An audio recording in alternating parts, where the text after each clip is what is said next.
and the media, ladies and gentlemen. On behalf of the Head of Secretariat of NETRIGHT, Mrs. Patricia Blankson-Akakpo, I warmly welcome you all to this two-day policy conference on gender and extractives, a space that brings together actors across sectors to critically examine the intersection of natural resource governance and gender justice in Ghana. As part of NETRIGHT's natural resource work, the network is interested in how policies and practices in the extractives sector promote women's representation and participation and equitable opportunities in the sector. So this conference forms part of the broader Power of Voices project, which NETRIGHT is implementing in partnership with the Third World Network Africa. Ghana's extractive sector has long been celebrated as a cornerstone of our economic growth, contributing significantly to GDP and foreign exchange. But growth, as we know, does not automatically translate into fairness or shared prosperity. The real question that is before us is who benefits from Ghana's resources and who also bears the cost. While a few continue to profit disproportionately, many, especially women in mining communities, remain locked out of the economic gains. And despite their significant roles in the small-scale mining ecosystem as traders, processors, and support workers, women face systemic barriers to land, finance, technology, and training. The artisanal and small-scale mining sector, in particular, is full of potential to provide dignified livelihoods and reduce poverty, yet it remains largely informal, poorly regulated, and under-supported, leaving women exposed to environmental hazards, precarious working conditions, and legal uncertainties. This conference is both necessary and timely. It's taking place at a moment when Ghana is rethinking its economic recovery strategies amidst global calls for more equitable and sustainable development models. And the extractive sector holds immense promise, not just for economic growth, but real transformative change in the lives of women and marginalized communities. Yet this potential will remain unrealized unless we confront the structural inequalities that define the sector. Through this conference, we hope to generate concrete gender-responsive policy recommendations that will inform ongoing reforms in the sector. The conference aims to reimagine extractive governance in a way that places people, especially women, at the center of benefits sharing, decision-making, and sustainability. We are once again grateful for your presence and hope we will engage deeply, think critically, and leave with renewed energy to push for a resource governance model that reflects the principles of fairness, equity, and justice. Thank you all once again, and welcome.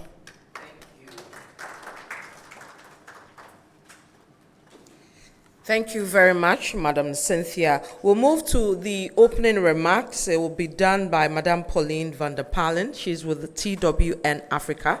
Let's welcome Madam Pauline with a round of applause. Thank you, Vivian, and thank you, everyone, for being here. I'll add my voice to Cynthia's to welcome you all to this discussion on gender and the extractives, which is being held under the theme Transforming Ghana's Extractive Sector for Gender Justice and Inclusive Governance. For TWN Africa, this discussion is important because we believe that engaging on issues of gender and the extractives must be a critical part of the discussion on structural economic transformation and development. TWN Africa has, for the past 30 years, been making the case that the prevailing economic model is failing the majority of our populations, and that African countries, including our own, need to be promoting equitable and inclusive development models. As you all know, our economies are still very dependent on primary commodities and primary commodity exports. But we are now focusing on how we can transform from this primary commodity dependence. So we contend that we need this structural transformation if we are to fulfill the needs of our people, especially our men, women, and children. However, unless our transformation agenda is explicitly gender sensitive, women will be marginalized. So this is why the work that NETRIGHT is undertaking under the Power of Voices project is so important, because women have a role to play in the extractive sector, be it the large scale or the artisanal and mining scale sector. But how policy supports their participation or otherwise is something that is of concern to us. We, as Cynthia has alluded, women continue to face challenges in terms of accessing resources for their work. Where women are working, they continue to face dangers in terms of their health, in terms of environmental and sexual abuse, and in some cases, they dare not insist on their rights for the fear of an enormous backlash from companies, even from communities. Human rights violations are still taking place in many communities affected by mining, and this must be a concern for us all.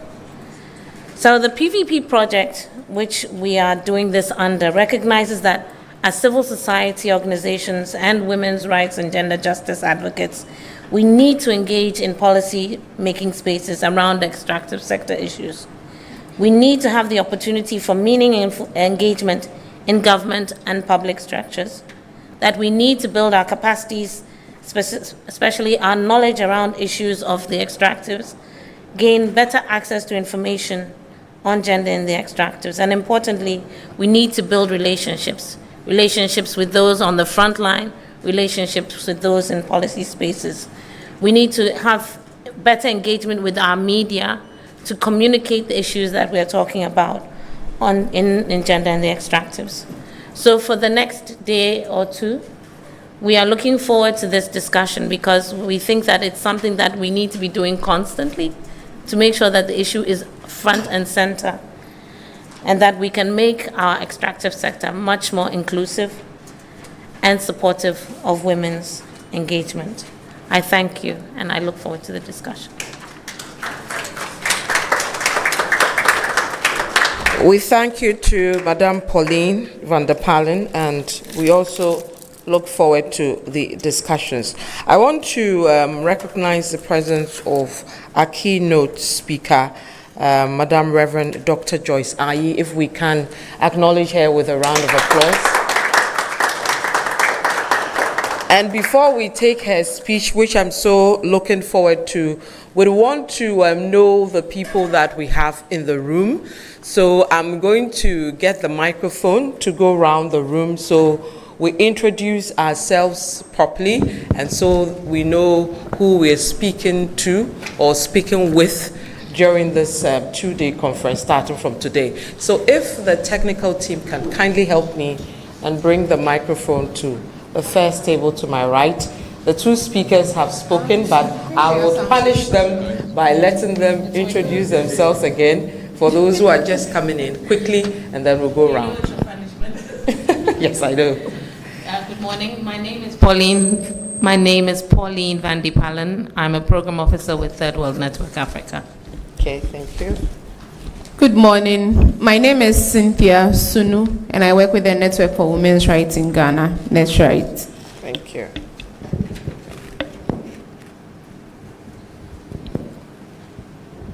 Good morning. My name is Robert Ali Tanti. I work with the Center for Social Impact Studies in Onwase. Good morning. You call me Niajibi. Nothing. You haven't told us who you're with, please. They call me Niajibi. Nothing. That's okay. Ghana National Association was me in my mind. Thank you, sir. Thank you, Ni Ajiti. Thank you. Good morning. My name is Jacob Tete Ahuno. I work with the Ghana Integrity Initiative, now Transparency International, the Programs and Research Officer. Thank you, Mr. Tete. Please, let's move to you then.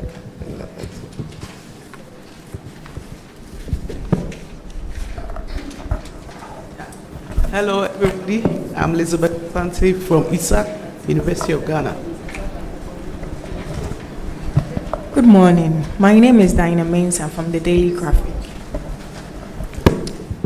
Good morning. My name is Freeman Brace from Somba Empowerment Center, Tamale. Thank you, Freeman. Jimmy Quist from Channel 1 TV. Okay, thank you, sir. Can we have the microphone here, please?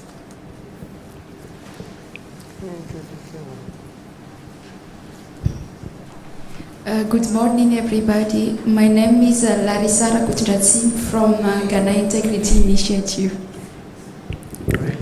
Joyce Ayi, very retired,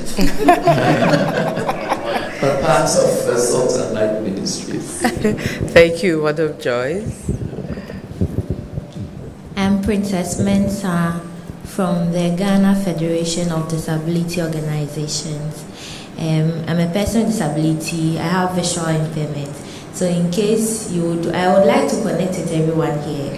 So please, if you are also interested in connecting with me, you touch me and we start conversations. Thank you. Thank you, Madam Mensah. Thank you.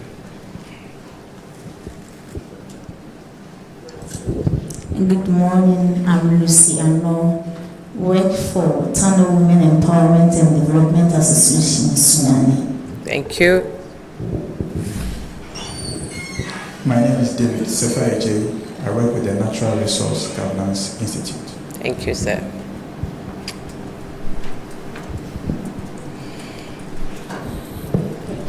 Please, good morning. I'm Sarah Atakosa from Ministry of Lands and Natural Resources Research Unit. Okay. Good morning, I'm Pearl Esiebua Osei from University of Mines and Technology, TAPA, and I'm also with the Artisanal and Small Scale Women in Mining and the Nursing. Okay, thank you. Good morning, my name is Karen Hamko, Secretary, Women in Mining Rep, and also works with Ghana Geological Survey Authority.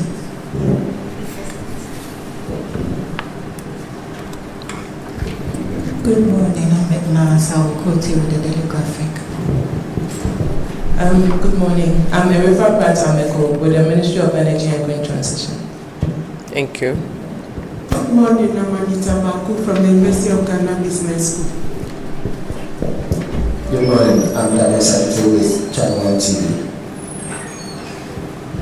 Good morning, my name is Lilian Mukami. I'm with Kasi Initiative Ghana. Thank you.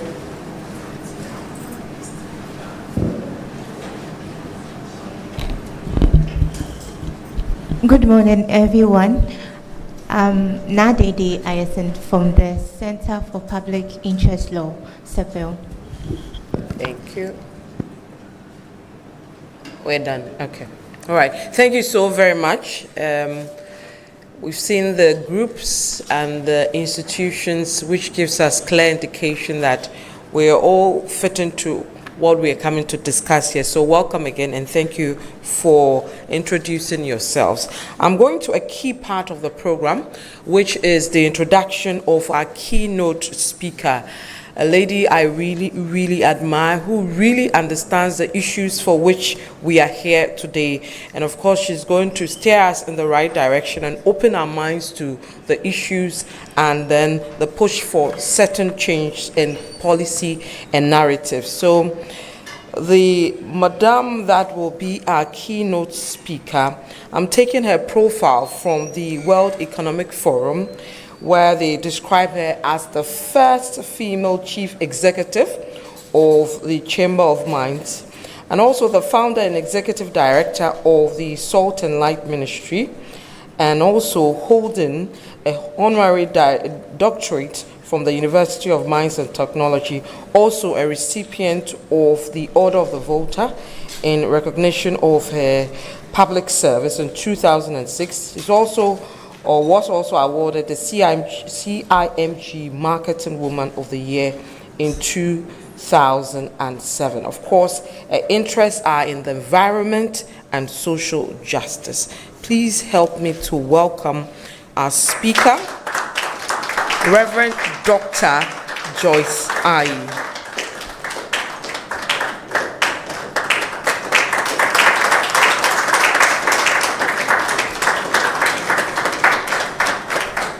Thank you very much. Good morning, everyone.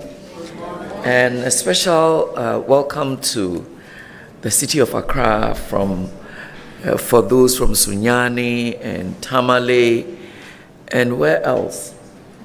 Obuasi. Where's the Obuasi guy? Yeah, Takwa. Yes, you're all very welcome. I know you've come from very nice places. You don't always like Accra, but you don't tell us. But now I've spilled the beans.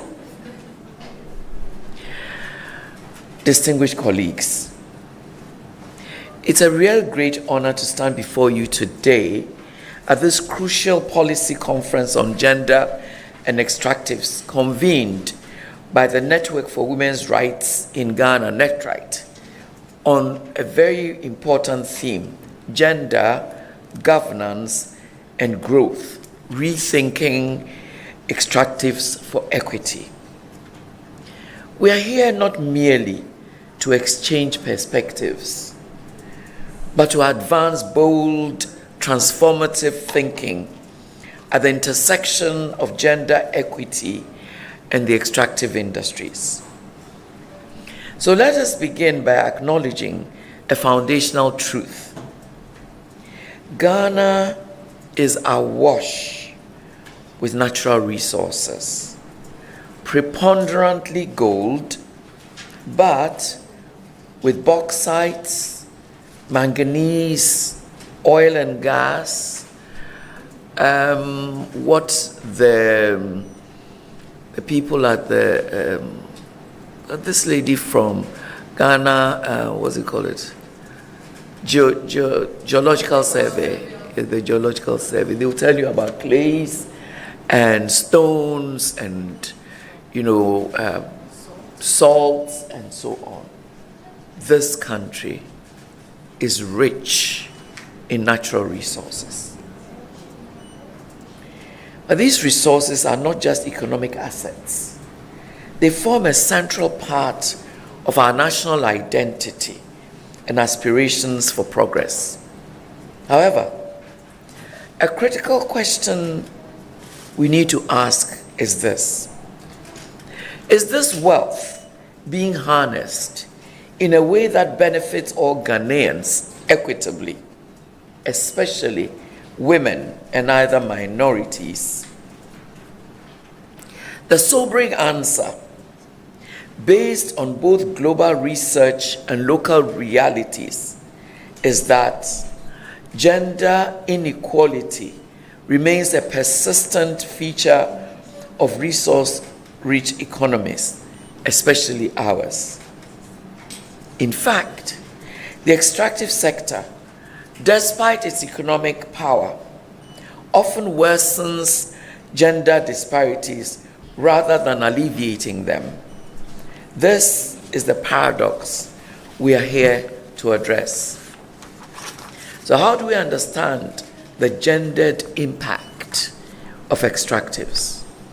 To truly confront this paradox, we must understand the unique ways extractive industries affect women and gender minorities.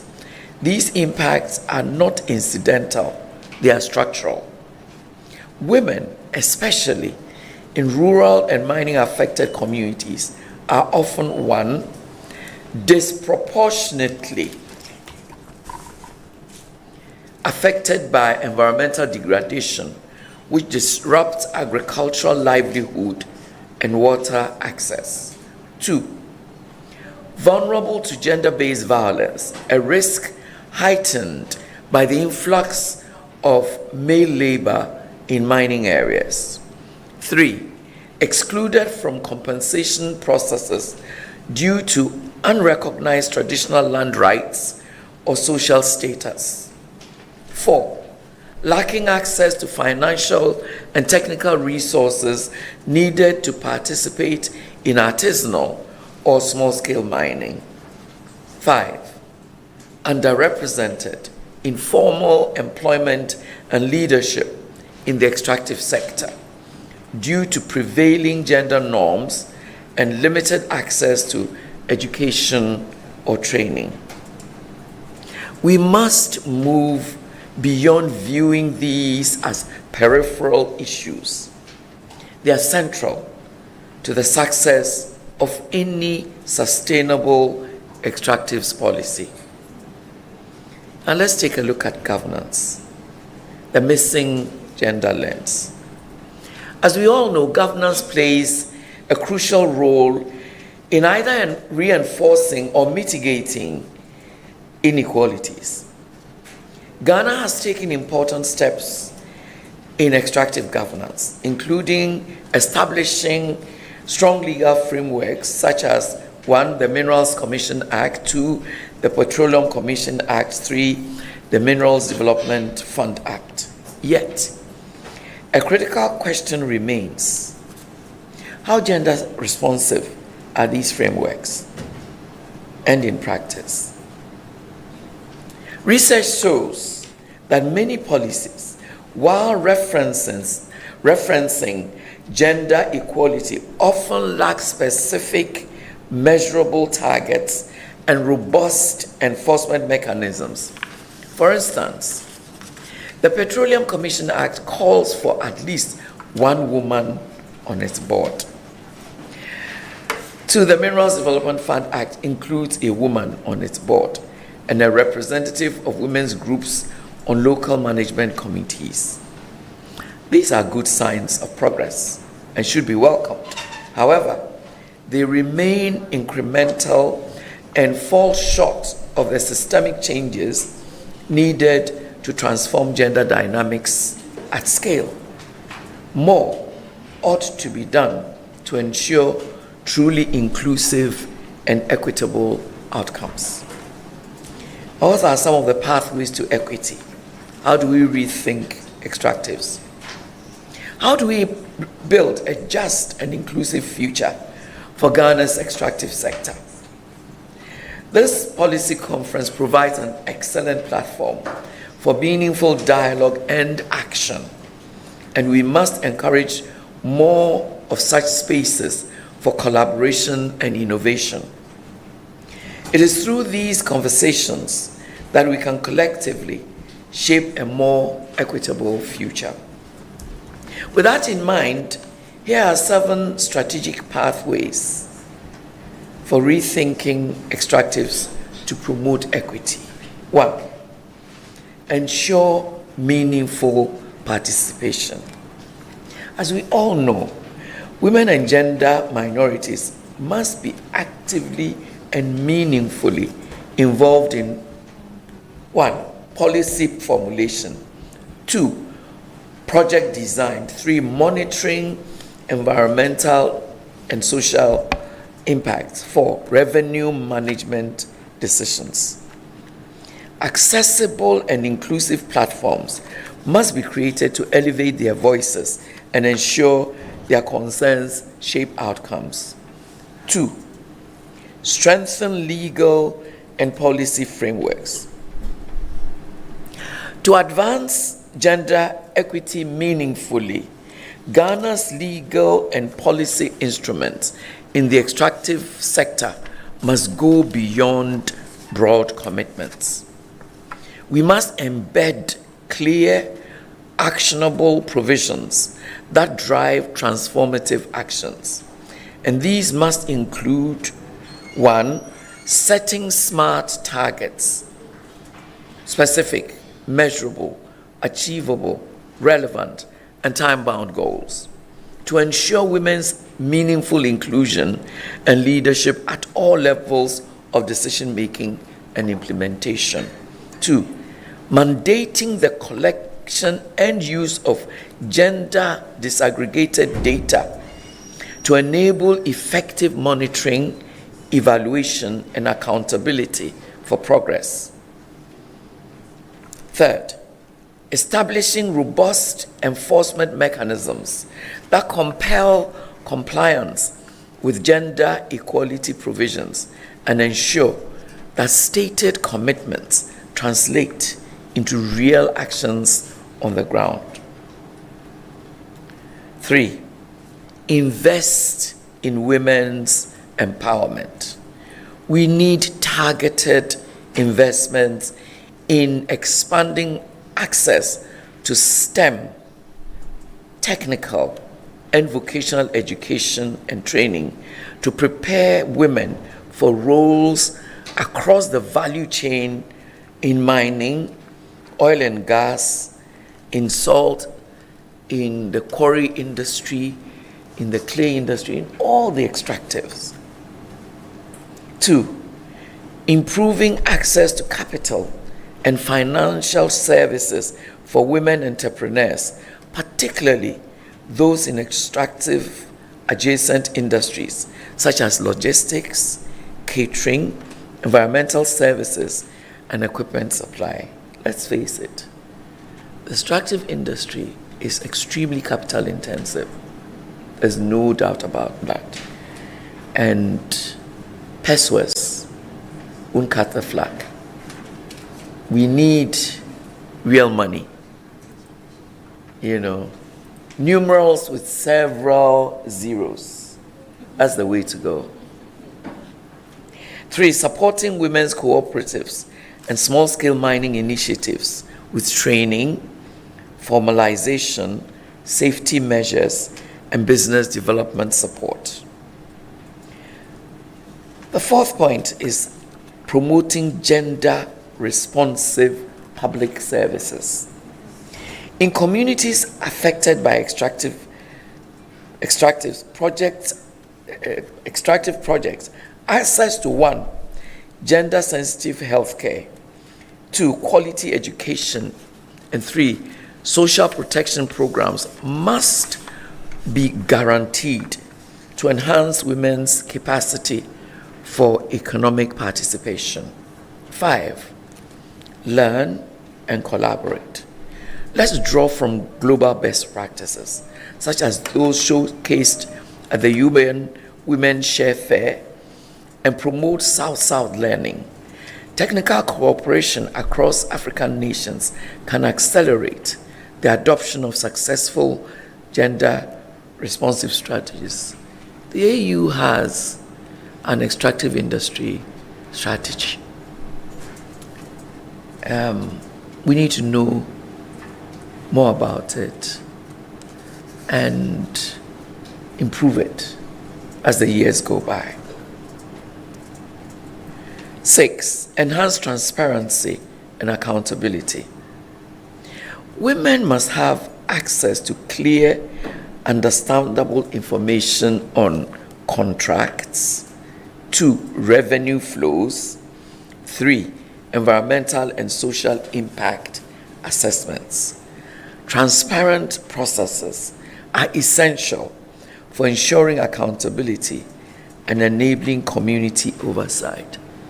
Ever so often, women are kept out of these because they claim we don't know enough about contracts.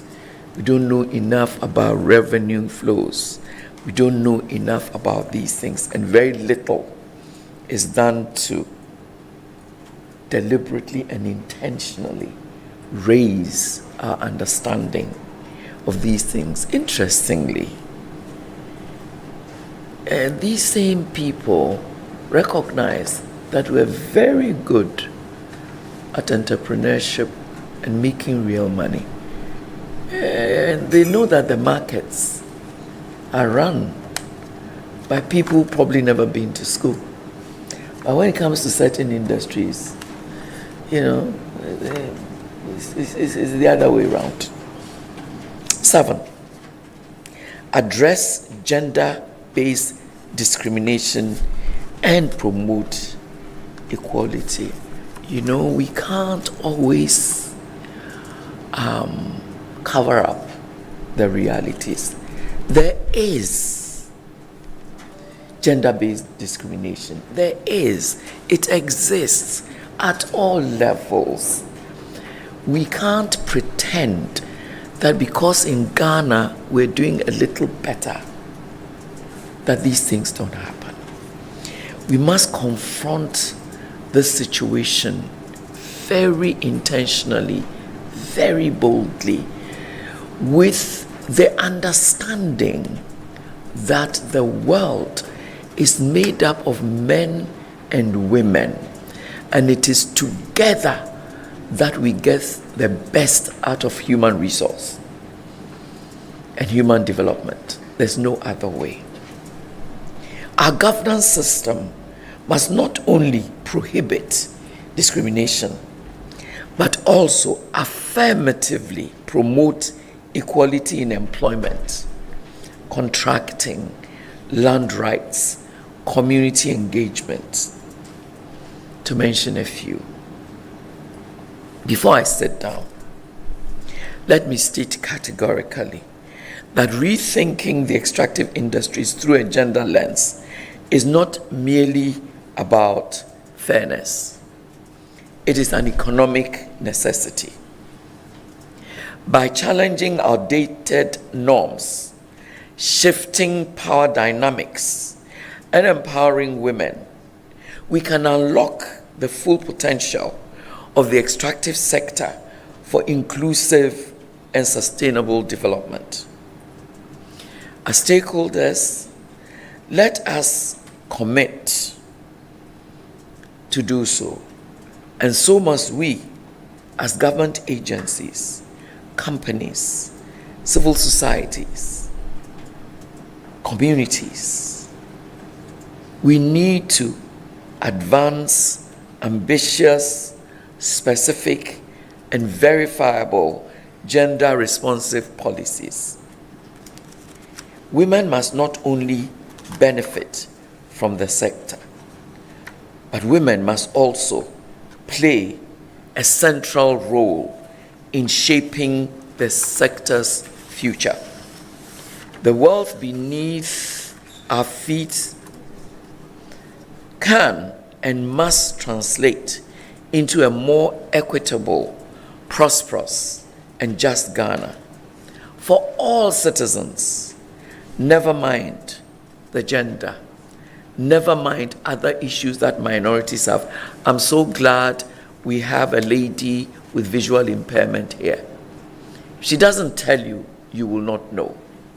And there's no reason people like her should be left out of anything.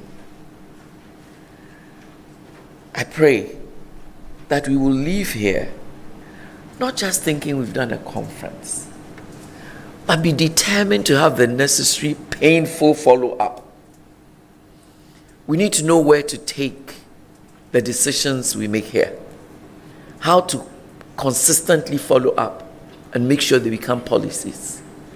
It's not child's play. It is frustrating, but it can be done.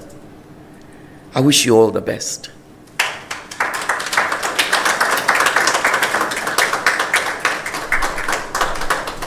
I think Madam Joyce needs a better round of applause.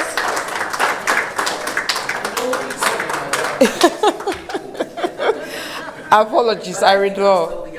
Yes, very young. I think you are a 16-year-old. Oh no, I turned 79. But I'm still very young. All right, ma'am. Thank you too. I think we've been led with something. I like the closing remarks from Reverend. She said we must not only, at the end of the day, whatever we decide, it shouldn't only be to the benefit of women in the industry, but all citizens, which is very critical, and also ensure that whatever we do shapes the industry very well. Thank you so much, Madam. Let's move to the next part of the program, which is a quick snack break, a group photograph, and then we'll return to continue the conversation. So if the photography team is ready, can we quickly do the photographs and then we'll break quickly for snack. Cynthia, where are we taking the pictures, here or outside? Should we take it here or outside? Outside, okay. So if we can kindly go outside, quick picture, and then we'll go have snack. Snack is for how many minutes? There's no snack. Oh, yes, snack. We must do the first panel.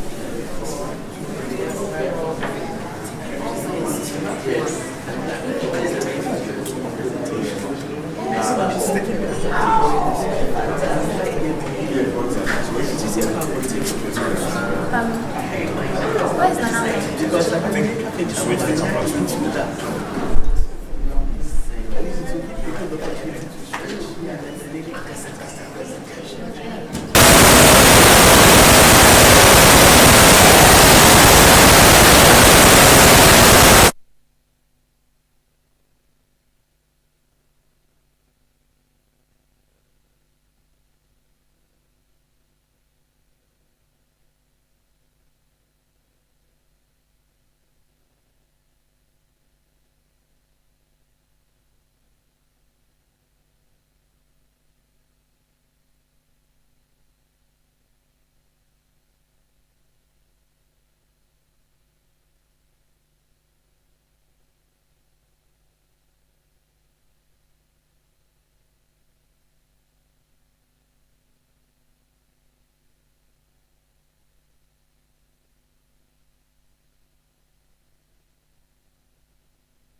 He's been able to grab something from the quick snack break, and I hope everybody was in the photo session as well.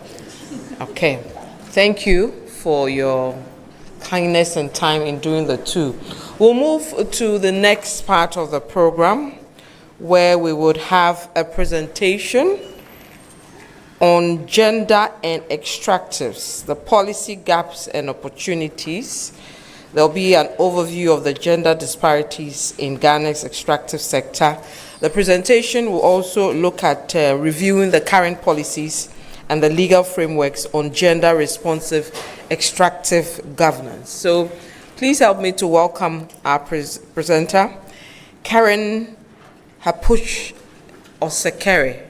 She's with the Ghana Geological Survey Authority. Karen, thank you. The floor is yours. Let's welcome Osekere.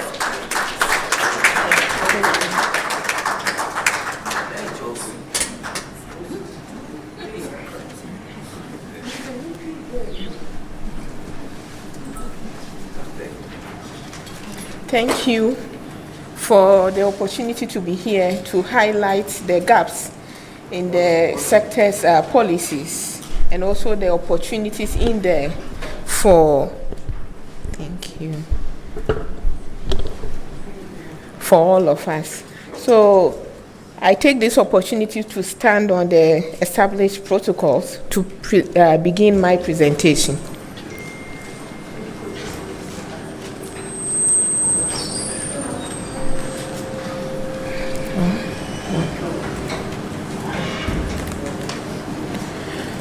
So,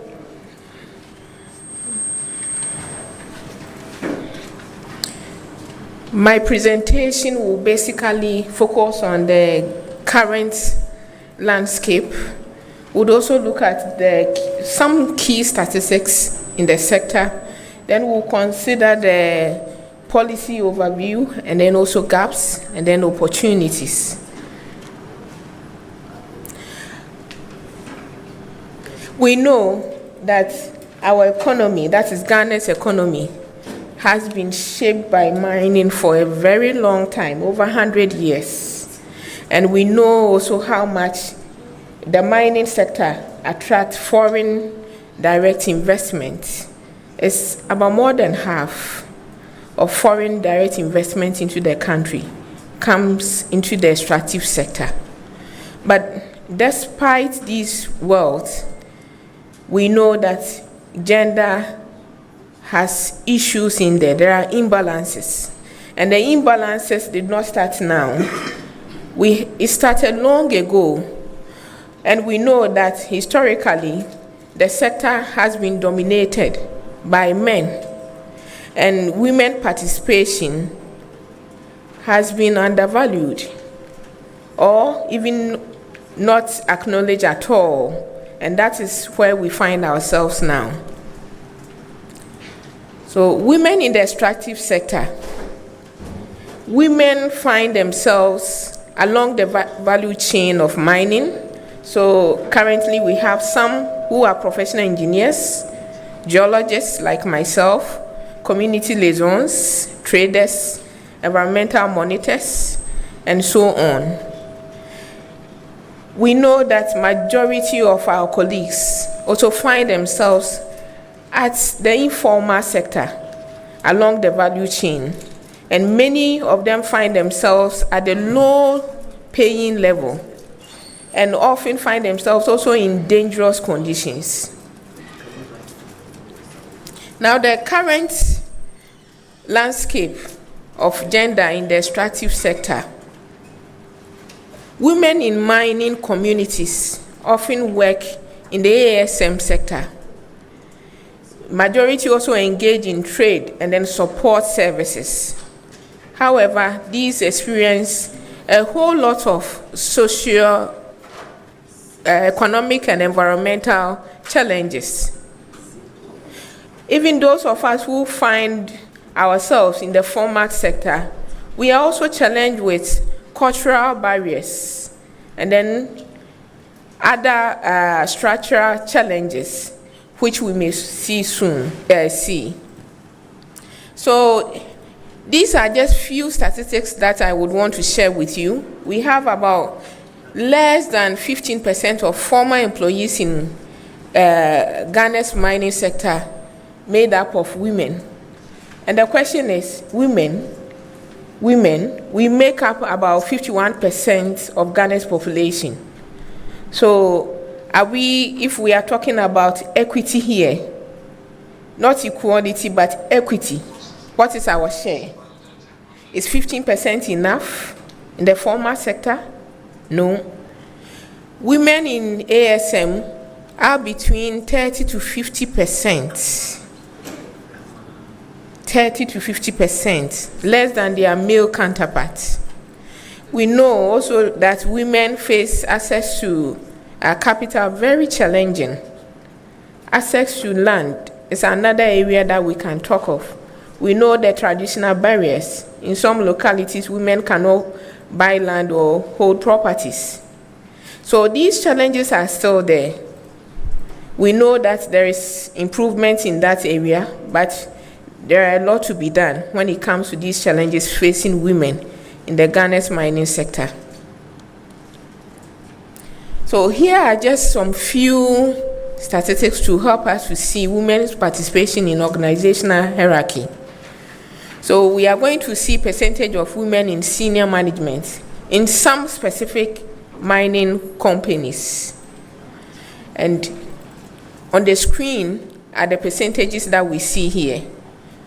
When it comes to senior management, women are just about 7 to 25%. And that is where we find ourselves now. Women are mostly concentrated in the low-paying and less skilled roles, such as clerks, food vendors, and cleaners. Is this enough for us? No.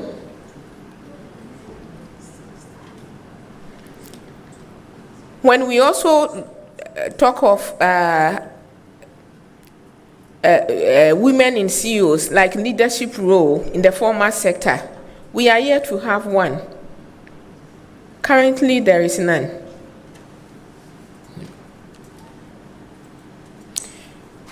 Now it's about time to have an overview of our regulatory and then legislative framework to see the gaps that exist in these policies and what can be done. So we'll begin with our legislative provisions, and we'll begin with the constitutional provisions. So Article 17 of the 1992 Constitution of Ghana, when we consider this article, we see that it makes some provision for gender, but basically what it says is that there shouldn't be discrimination of persons on the basis of gender. Period. Basically, that is what the Article 17 says, on the basis of gender. So we don't see provisions of gender-specific issues, especially in relation to the mining sector. Now, the Labor Act 2003, Act 651, also states the right of equal pay for equal work without distinction of any kind. But is that what we see in the mining sector when it comes to gender?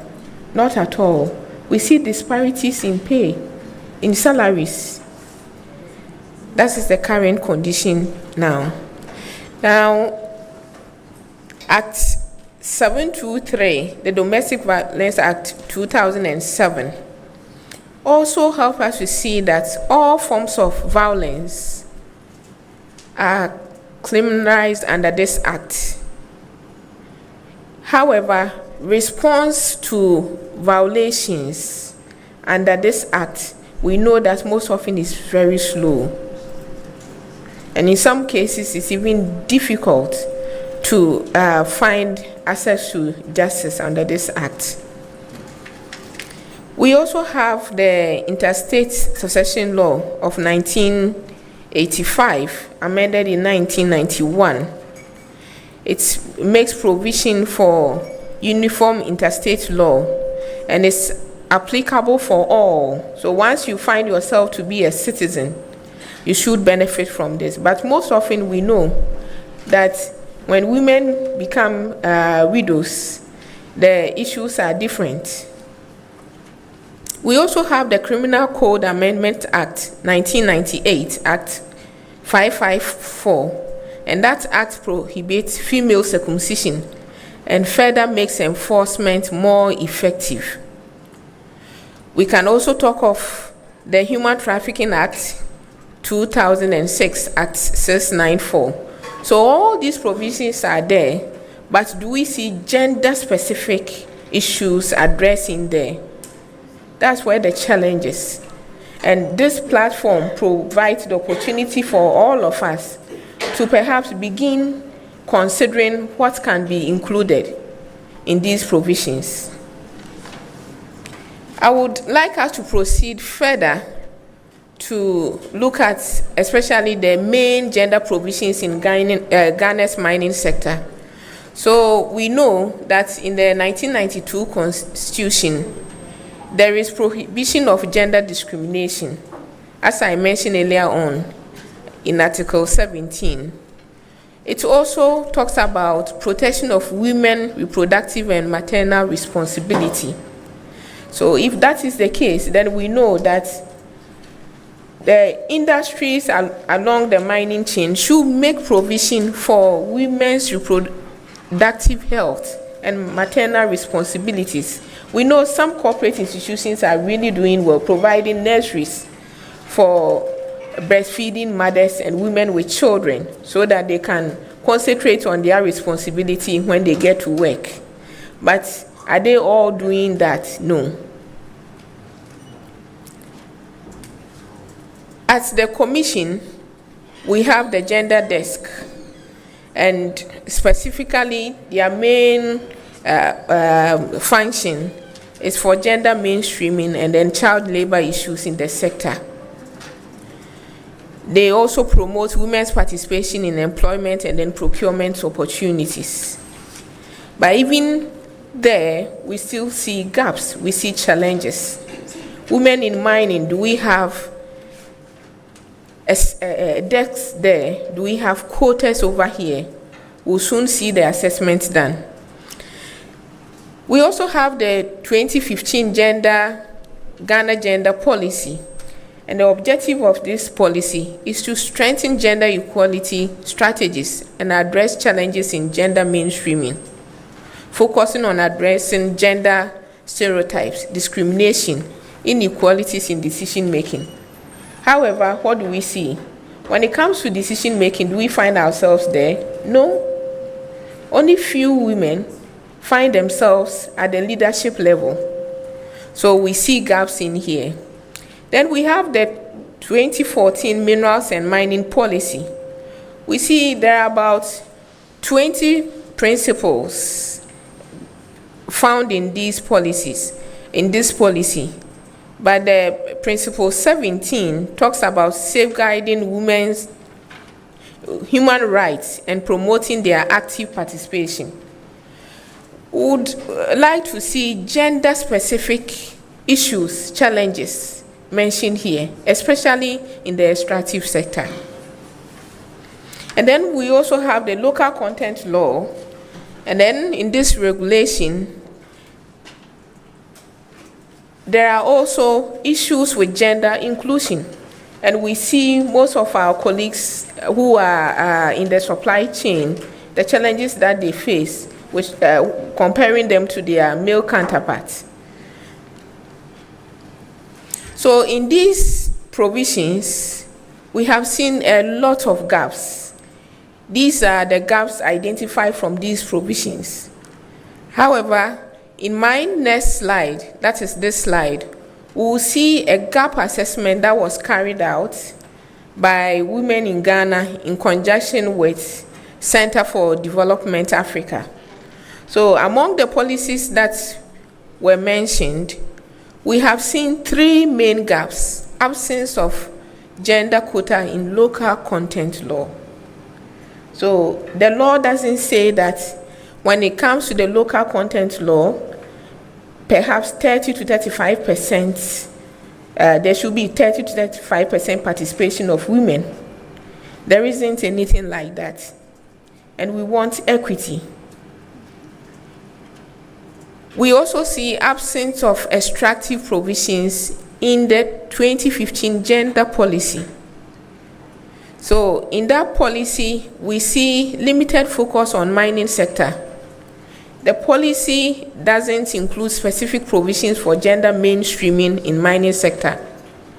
It just focuses on addressing women's land acquisition, administrative concerns, with a little emphasis on gender issues in the extractive sector.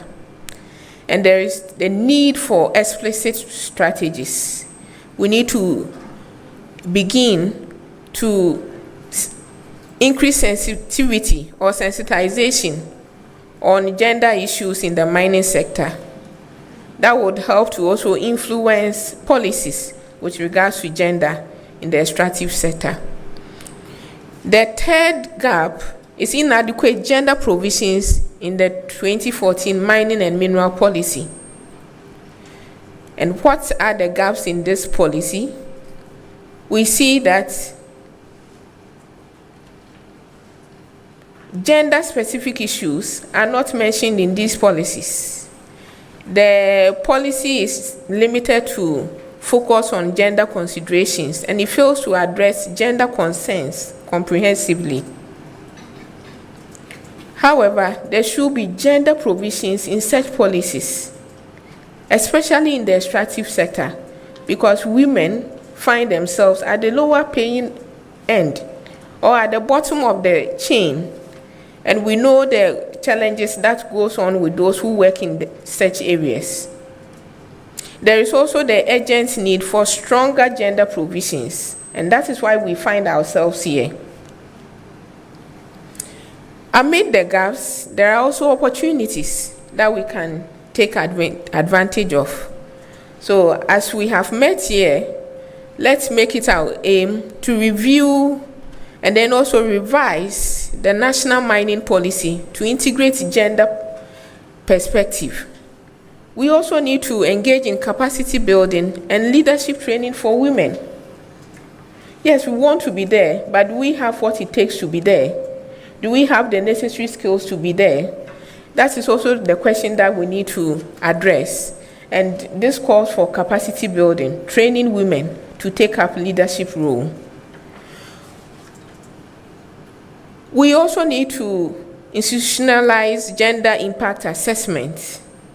So we shouldn't just do it. It shouldn't be a 1 week or 1 month or a year-long program. No, it should be continuous. We also need to create gender-responsive financial instruments, especially for women along the mining chain sector. We need to do this. Like at the beginning of this program, we heard our chairwoman talking about issues that we face. Among them is the financial and economic issues. We need to have support in that sector. We also need to encourage public-private partnership. And by this, we can give an example of, we know Lady Bird, that gave the opportunity to women to be tanker drivers. And we can encourage other institutions to learn from their example. We also need to provide tailor-made support for women in ASM. We know many of them are head porters, but can there be alternative? Should we always carry it on our heads? What are the alternatives in there for such ones? We need to provide support for such ones, but better and alternative support. We also need to promote community-led monitoring. So we shouldn't just attend such workshop, join the policy framework institutions or CSOs, and then that is the end. No, there should be continuous monitoring to identify the challenges and then address the gaps. We also need to leverage on technology and innovation. Now the whole world has moved into the AI era, and we need to follow suit.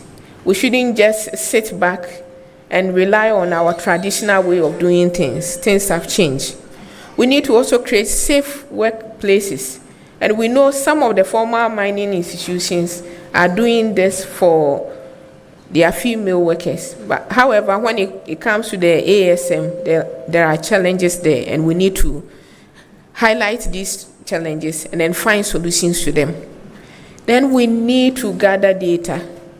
Currently, if we are asked how many women are participating in ASM, it may be difficult to give the explicit number.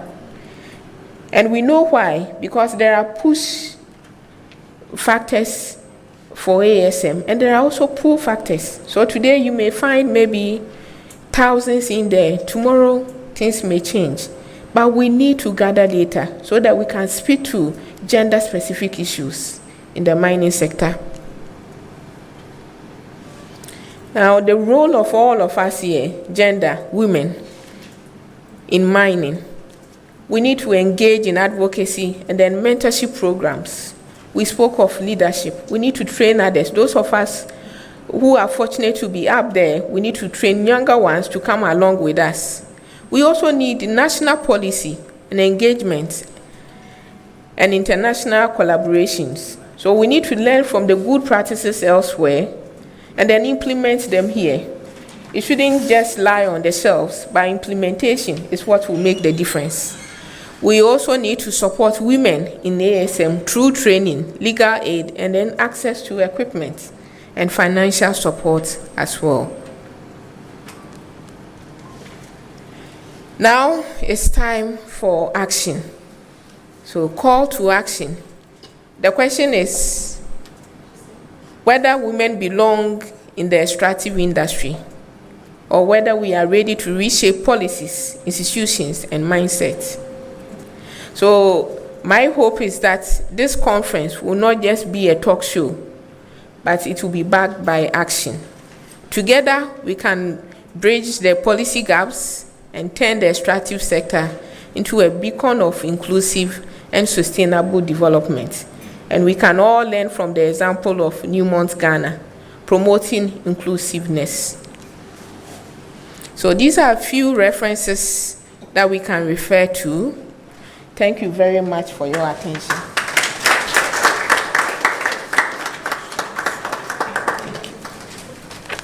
Thank you very much, Madam Karen. You've set the tone for our first panel discussion. We'll hope to answer some of the questions you've raised or the issues you've brought up.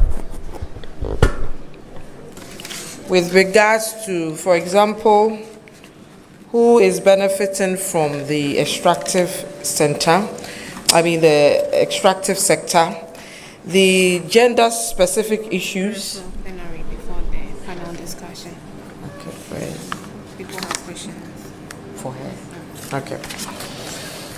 The who benefits from the extractive sector, the challenges women face, and then the push for reform. So the presentation was a great one, but I believe many people have questions or comments and would want you to respond to some of them. So if you can kindly join me back here to take some of these questions. Yes, please, Karen.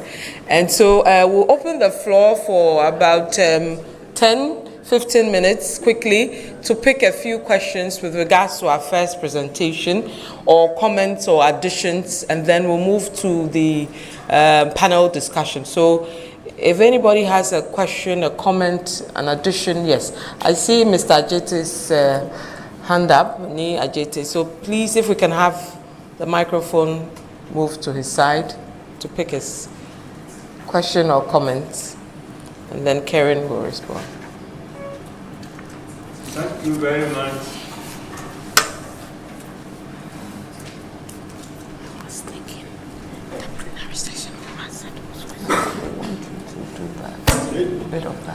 Thank you very much. Mr. Karen, I think I like the presentation, and you have a lot to learn from it. The question I want to ask, getting to the tail end of the presentation, you said you hope it will not be just a talk show. So it shouldn't be a talk to, what can you suggest it to be? Thank you.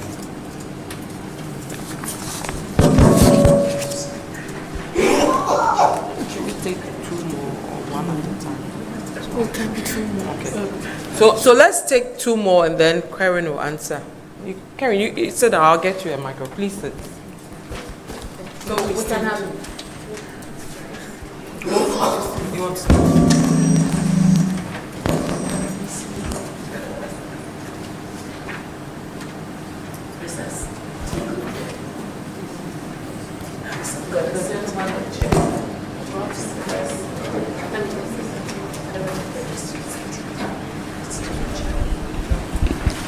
All right, thank you for the wonderful presentation. Mine is just a clarification. I saw in one of the studies that men in the formal sector, those who are working in the formal sector, they constitute 9%. But I'm seeing 15% in, so I don't know whether the 15% is current, and what I read was also maybe. I just want to know whether there's been from the 9% or there's a reduction from the 15 to the 9%.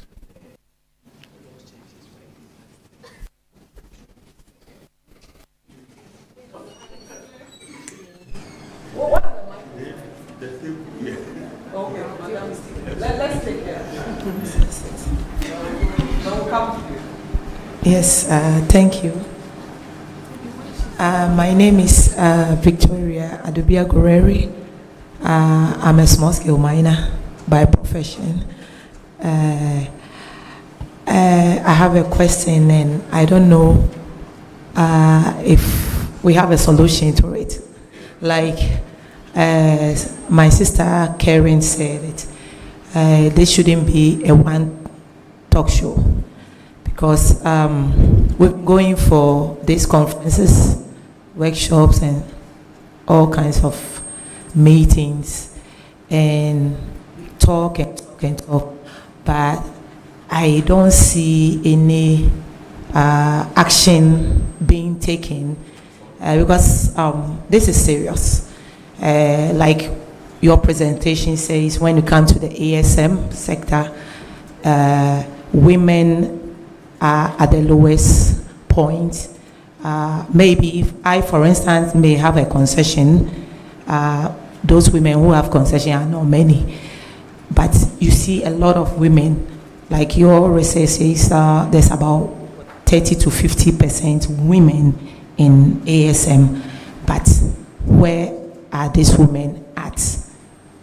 Most of them are at the lowest level, doing colicoli, scratching the ground, and that's how they make their ends meet. And we keep on talking about it. I've been going, like I said, I've been going for meetings, and it's been, I've been in this industry for almost 21 years. And we've been talking about this over and over and over, and these women are still at the same level that they are. So if anybody here have any idea or suggestion that they can make for us to help these women, because we as miners are doing our parts. As we have our we have our women group, ASWIM, that's a women's wing for NASEM, that we are helping some of these women, but these women are many and we can't help everybody. So if anybody has any suggestion that they can bring it up, we will appreciate it. Thank you.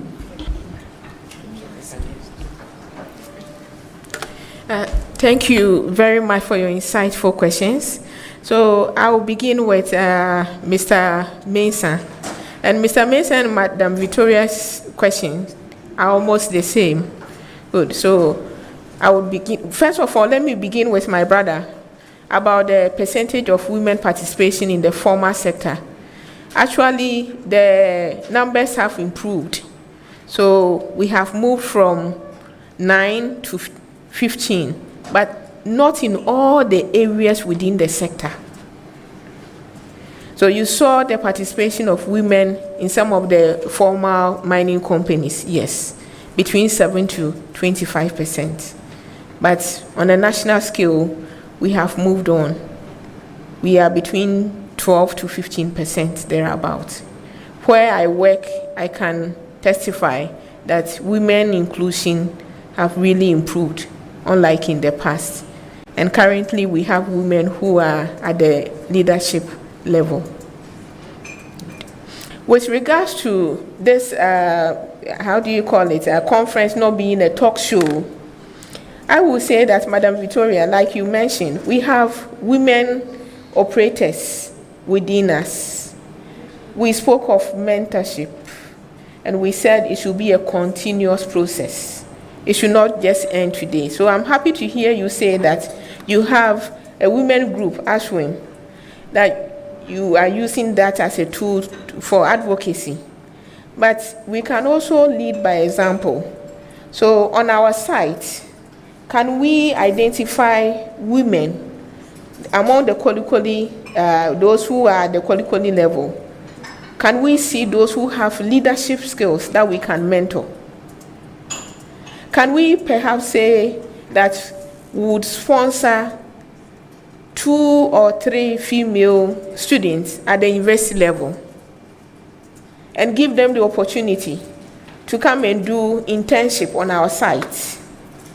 And then after completion of school, employ them to work with us, to assist us with the knowledge that they have acquired from their university training. And then we also train them on governance, on how we are able to maneuver through the challenges that we face. You see, it should be real action. We need to exhibit real action.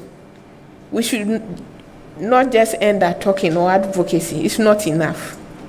And there should be continuous monitoring. So, for example, the ASWIM group that you have, the mentorship group, you should have 1 or 2 people who are dedicated and committed to the mentorship program, who would also go around and make sure that all operators are adhering to these policies, especially the good practices that we are learning from elsewhere. Now, all operators are exhibiting that. They are practicing it. That is where the change will come from. If we don't implement it at where we are working, charity begins at home, then we shouldn't also expect to see it at the national level. You know, stronger family make up stronger communities and then stronger nations. So we need to begin from the grassroots level. Thank you very much. Thank you. Do we have any more questions? Okay, we'll take you. I think my question is, I wanted to find out, in your presentation, you said one of the action points is for women up there, okay, to mentor the younger ones. So I wanted to find out if there is any group, let's say an NGO or any specific group that does that, take on the job to mentor young ones like us so that we can also take up leadership roles in the near future. That is what I wanted to ask, but I think Ms. Victoria mentioned something like that. But if you know of any group where we can also join so that they can also mentor us. And you mentioned something about the industry giving opportunities to females, for example, sponsoring them in their education to build up their skills and all that. So at the chamber, we have what we call tertiary education fund. This is some amount of money we set aside. We have already set aside for 5 years, okay? So we give to postgraduate students and then even undergraduates too. The undergraduates. But what we do is that we set aside 25% of the money specifically for females. And these students, during their vacation, we make sure that we take them to some of the mining companies to do internship. And then they come back to, should I say, the knowledge they have acquired on the mine, they come back to apply it in the classroom. So that is what we as a chamber we do to help build up skills of not just females, but we have specific amounts that we allocate for females too. Yes, please. Victoria mentioned that within the women operators, they have a wing, wing, and then one of their focal points is to mentor women in the ASM sector. So we have such groups in existence. We also have women in mining. So occasionally we do policy advocacy, we do mentorship programs. The thing is, it's about we ourselves availing ourselves to participate in these, how do you call it, training, okay, or the advocacy tools that we are using. If we do not avail ourselves to learn, we can never learn. That is the issue. But we have other CSOs engaging in similar engagements or with the same purpose that we can join and then learn from. Okay. And when it comes to leadership, we shouldn't just even limit ourselves to just women in the sector. We can learn from other women who have, done their best, tried as much as they could to get to the top and learn from their best example. It's not always that they are given the opportunity on a silver platter. No. Many of them fought their way through and qualified to be there. We can learn from their examples. So when we attend programs like this, we need to network. Who knows? If you do not approach me, you wouldn't know who I am and where I work. If you don't approach Madam Victoria, you wouldn't know what she does. So we are here. One of the reasons for us being here is to also network. So during our break time, let's set aside time and then chat with our fellow participants. And that would help us a lot. Thank you. Thank you very much, Karen. If you didn't hear anything at all, the networking part is very critical. I'm not in the industry, but I want to enter the industry. So by the time I leave here, I have targeted about 6 people already. They don't know. It's only one person who knows I have targeted her because I have approached her already. So the other 5, I know who I am targeting to exchange their contacts and then speak to them as well. Karen, you wanted to say something? I want to use my own example. Great. I started as an assistant geologist. I think it's still off.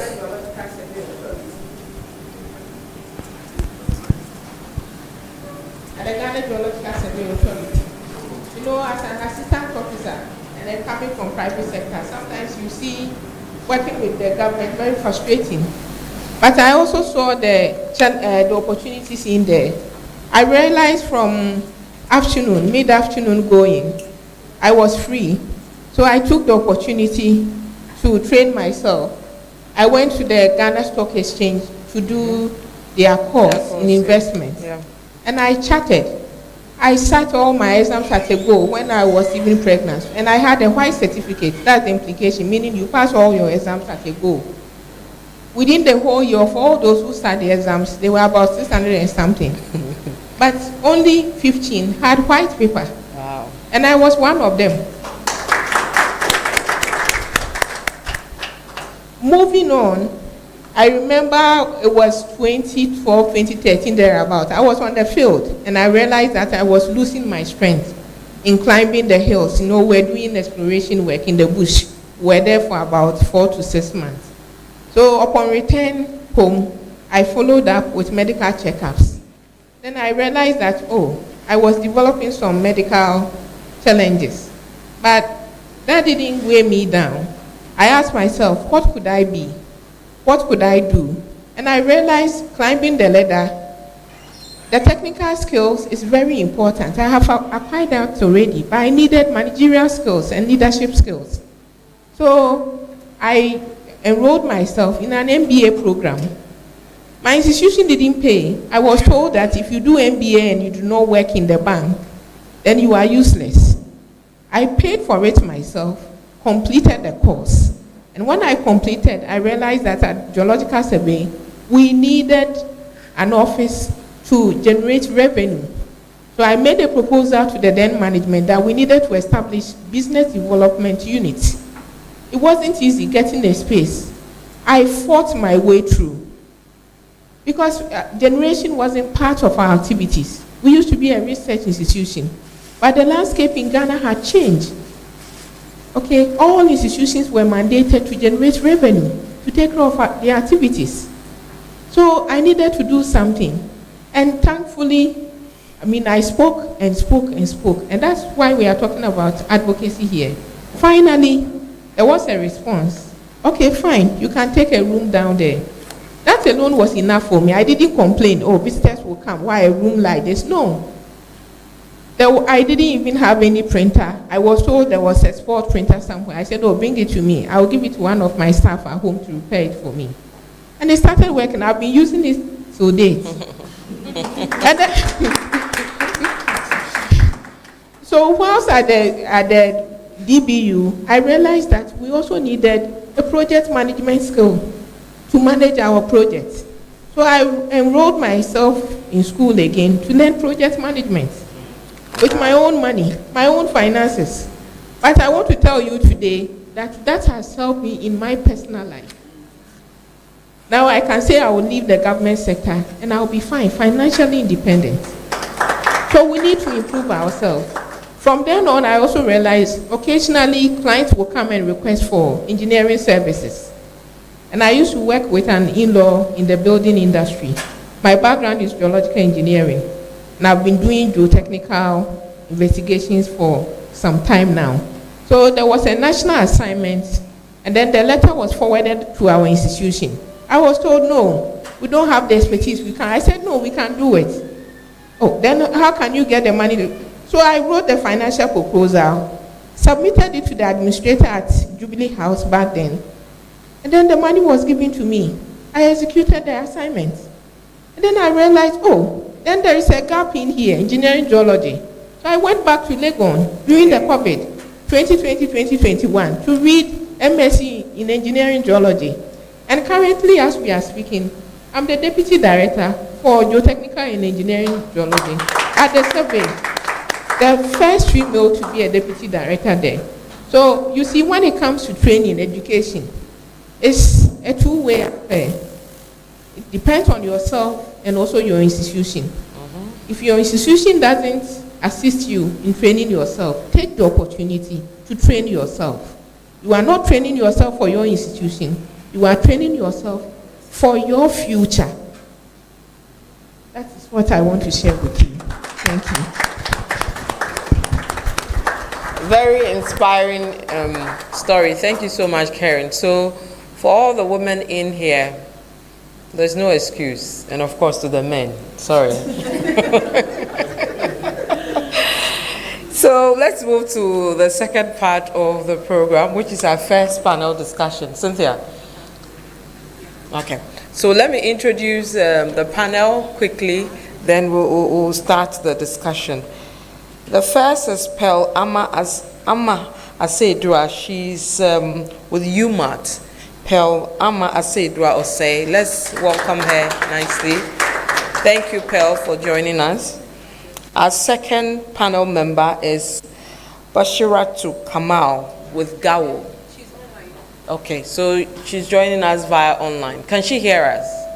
Yes. Okay, and then the last but certainly not the least is Madame Fafanyo Kukabo, Senior Officer, Gender and International Affairs with the Minerals Commission. Is she here? Okay, let's welcome her with a round of applause. I don't like the way all of a sudden our energy levels are gone. It's like we are fighting each other. Is there a fight I don't know about? There's a fight?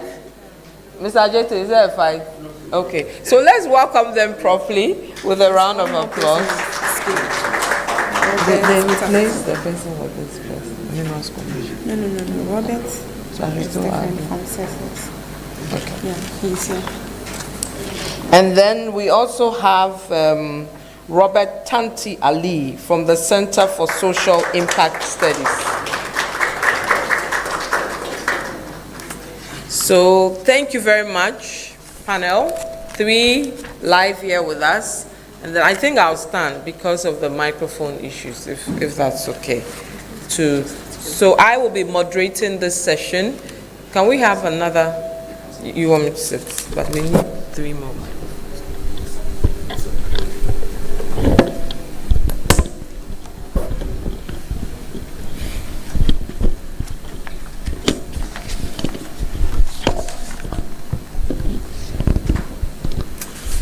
Okay.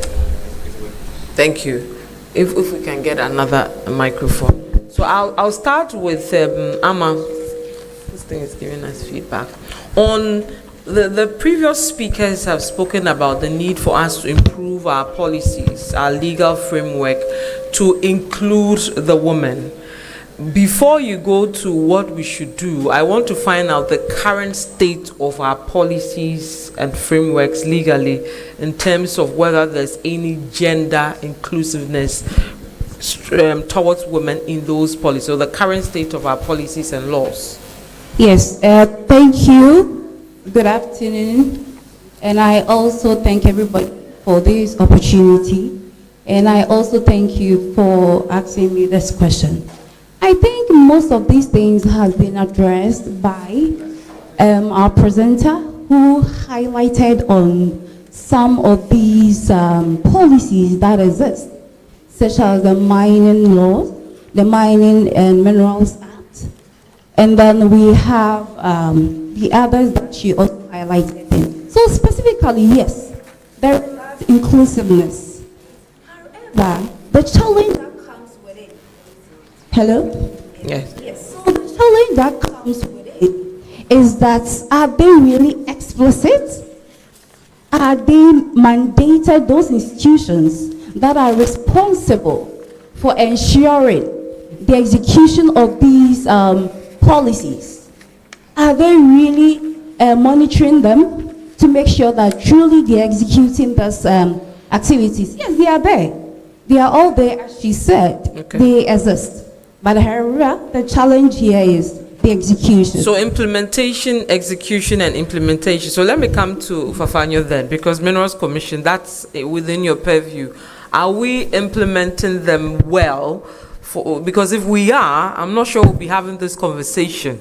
So what's your assessment from your side? Well, for me, I also agree. A lot of the things we've discussed highlights what the gaps are. With respect to implementation, I would highlight that in the Local Content and Local Participation Act, which was mentioned, there are some provisions that actually look out for where there are no compliance with the gender inclusive provisions. There are fines attached. There are issues of reporting and also monitoring these things. However, we haven't seen them being activated for as long as the law was passed. And so some of those exist. But then more so with regards to the Affirmative Action Act that has also been passed, I think there's a room for more enforcement, more implementation of these things. Because with the coming in of that act, there's going to be a secretariat in charge of ensuring that both public and private institutions are going by gender equity in all the spaces. So even though we don't see that happening as much, I really believe there's a new dawn for such conversations. All right, let me bring in Robert from the CSO side. New dawn it is, a new dawn that will bring positivity, or just the mere, it's in the one thing we say about Ghana, we have the best laws, but the implementation is a different discussion. Do you agree with Fafa believes it's a new dawn, things are going to get better? You are in it. Is that what you see? Yes, so I think before maybe we highlight our challenges, we need to also celebrate the little successes that we've been able to chop. And I will want to look at our law from maybe the continental level.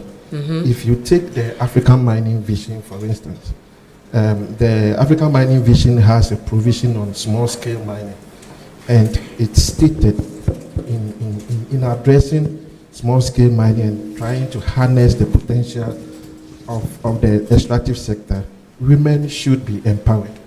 And this is also captured in the implementation plan of the African Mining Vision. Okay. And so for me, the fact that women were recognized at the continental level as playing key role of in the recognition in the extractive sector is a success for me.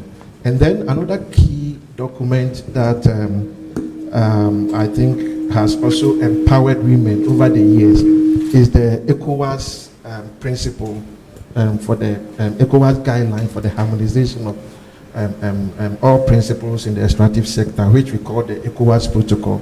Now, in the section 16 of this protocol, it talks about consultation with the community.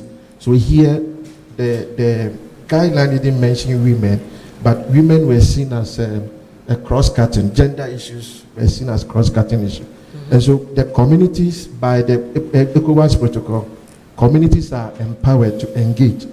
And that is where the principle of free, prior, informed consent, FPIC, is situated. And if you are using the principle of FPIC, the mining companies are by law to engage the communities, make sure that those who are lawful owners of land receive adequate and timely compensation. Yeah. And for me, this is very key. And it is one of the tools we've been using to do our advocacy to empower the communities. Mm-hmm. Another key provision that I think has also helped and pushed women in the space is the EITI process. Mm-hmm. Because this is a process that gives opportunity to women, even at the grassroots level, to participate. Now, the Ghana EITI has a gender strategy. Right. Yes. So not only the process, but they have a gender strategy. And in the gender strategy, they try to have women at the multi-stakeholder level, at the national level, okay, and even at the sub-national level, at the community level, at the grassroots level, like the mining district. There's a committee, and within that committee, there is space for women to participate. When we come home, if you pick our local content policy that Madam mentioned, the local content policy is to push entrepreneurs, including women. Mm-hmm. So if you are an entrepreneur, you want to participate in the sector, you can use the local content policy. But how easy is it? Sometimes the policy is there, but now pushing it to enter into the door is not as easy as that. So how easy is that? Yeah, so those are the gaps. But at least we are aware that through the activities of women in mining, for instance, some entrepreneurs are suppliers to some multinational companies. I'm sure my sister from Chamber of Mines will attest to this. Yeah, so I'm saying that we need to celebrate the little progresses. In the MDF law, the Act 913, the Mineral Development Fund law, for instance, if you look at the board at the national level, there is space for women to participate. Mm-hmm. How many women are there currently? Yes. You see, the laws can be there, and I don't think there's a provision that says that the minister will appoint a woman after the committee. Yes, but at least that provision gives space. We are not saying we are there, but at least there is space for women to, so, Robert, our discussion today will look at whether these things have been done, and if they've not been done, how should we ensure that's they're what I'm saying, that before we highlight the challenges, there's a need for us to, we need to understand that within the law, there are spaces for us to participate. But the gap is that we are not aware of these provisions. Okay. In terms of capacity and even knowledge, we've not taken time to study these provisions, because once we don't know, they will brush it over. But when we know, and then, for instance, the MDF says that there should be a district mining committee, and within the committee, there should be a woman. Yeah. One. Yes, at least. Yes, at least. You see the way the women are looking at you. Yes. So they want to tell you something. Yes, I know. Robert. Yes. Okay. So the point I'm trying to make is that just as Madam said, for me, I think that it's because of some of these provisions. That is why we have even moved from today. We have women in mind, very active all over. It's the little spaces that we have now. Based on this, we can now advocate for more spaces within the. It is when we understand what is in the provision, then we can make proposals for amendment, for changes. The woman who said she's been attending conferences and she's not seeing the results. Sometimes because when we have the discussions, we don't situate the discussions well within the law. When we are able to identify these issues, now we can go to MDF and say that you have given us just one space. Now we want to push for 3 or 4 seats based on ABCD, based on this data. Then we can make a very good argument and then push our agenda. I am very disappointed with the Gold Board, for instance. I look at the Gold Board. You see the Gold Board, they just passed the act. Now, go and look at the people who drafted the Gold Board bill. 20 people on the board, only 2 are women. Only 2. So first of all, there's a need for us to know even the number of people on the board, so that we can now push. Now, only to now, they've drafted the bill. Now it is now an act already. We're all here when they were talking about Gold Board. We didn't pay attention to the conversation. 20 men, 18 men, only 2 women. Okay. These are the people who drafted. So already, I know there will be a challenge. Yeah. Because if 18 men are drafting a bill, you know we already have a problem. Okay. So we need to understand the existing laws and then identify these issues so that we can make informed decisions based on the data. Thank you, Robert. Let's bring in Bashira too, if she can hear me. Can she hear me? Yes, I can. All right. Yes, I can. Right. Can you hear me? Yes, we can hear you. Robert is saying that there are good laws. We should, first of all, identify these good laws. We should understand the laws, and then we should push for implementation and all that. But in all these good laws that Robert has, taken us through, have there been cases where these laws have been pushed through? For that matter, are there any success stories with all these nice laws we've seen?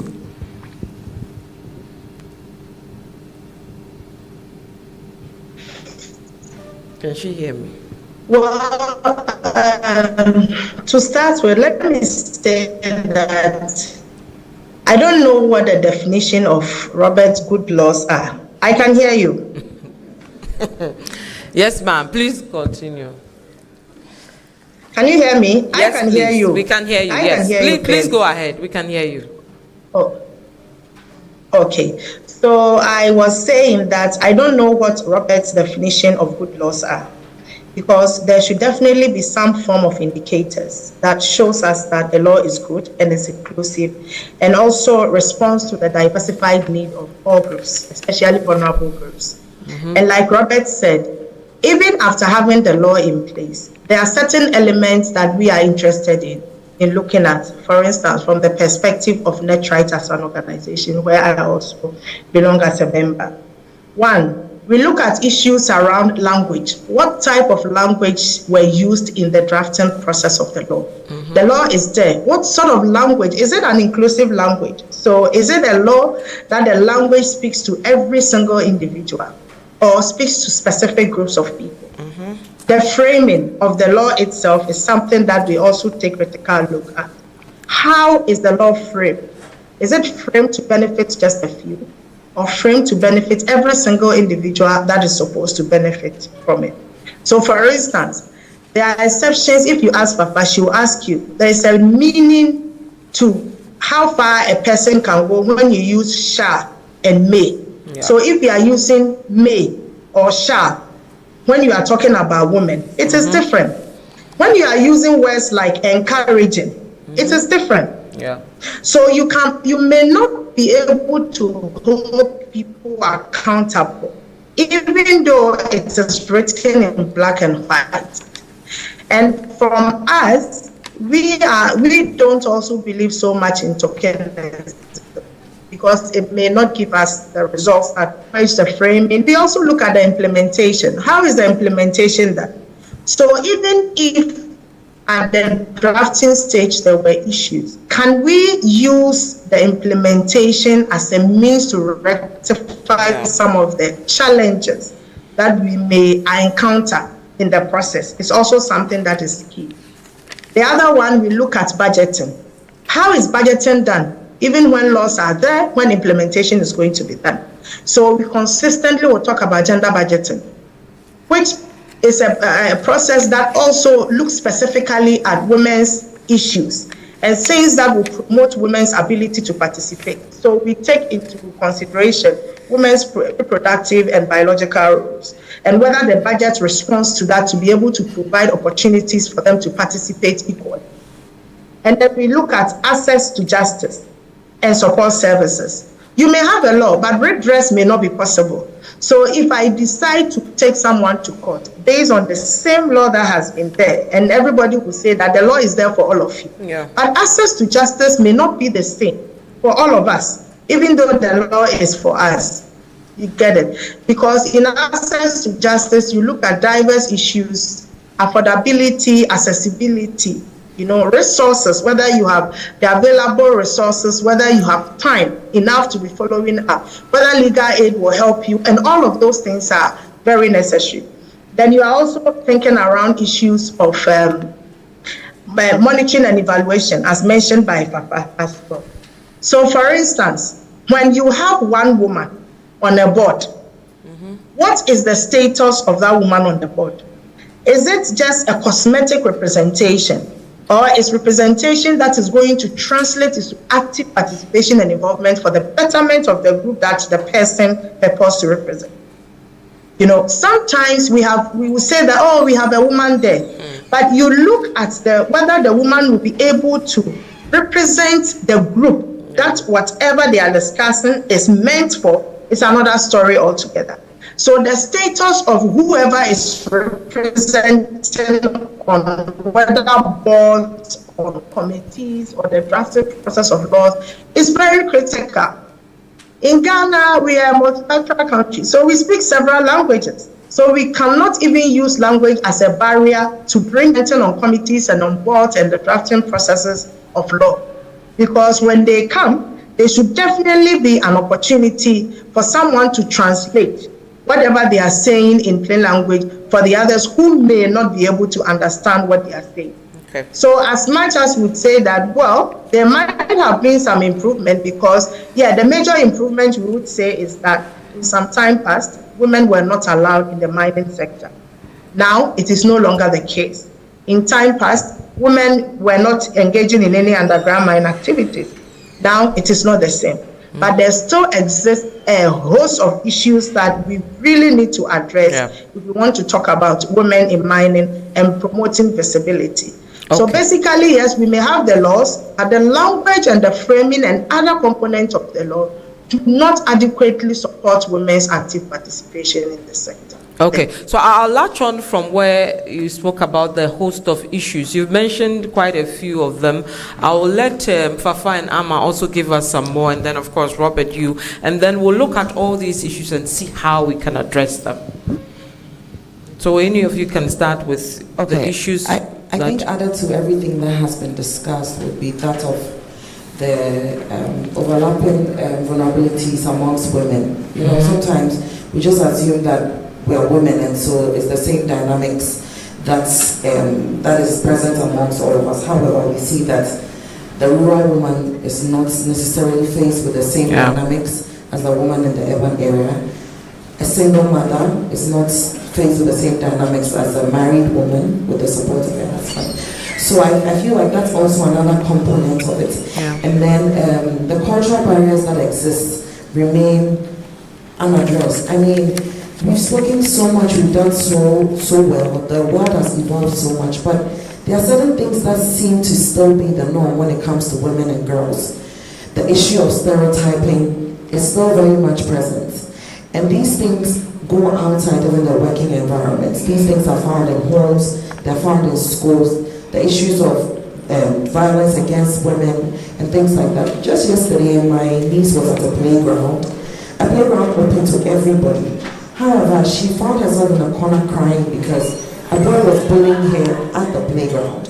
You know, so these are things that are a little more serious beyond the laws, the workplace, and they seem to, one way or the other, keep being cemented in our environment to keep the average Ghanaian girl very timid, very quiet, not approachable, and things of that sort. Thank you. All right, thank you, Fafa. Ama, what are some of the issues you feel we should be looking at?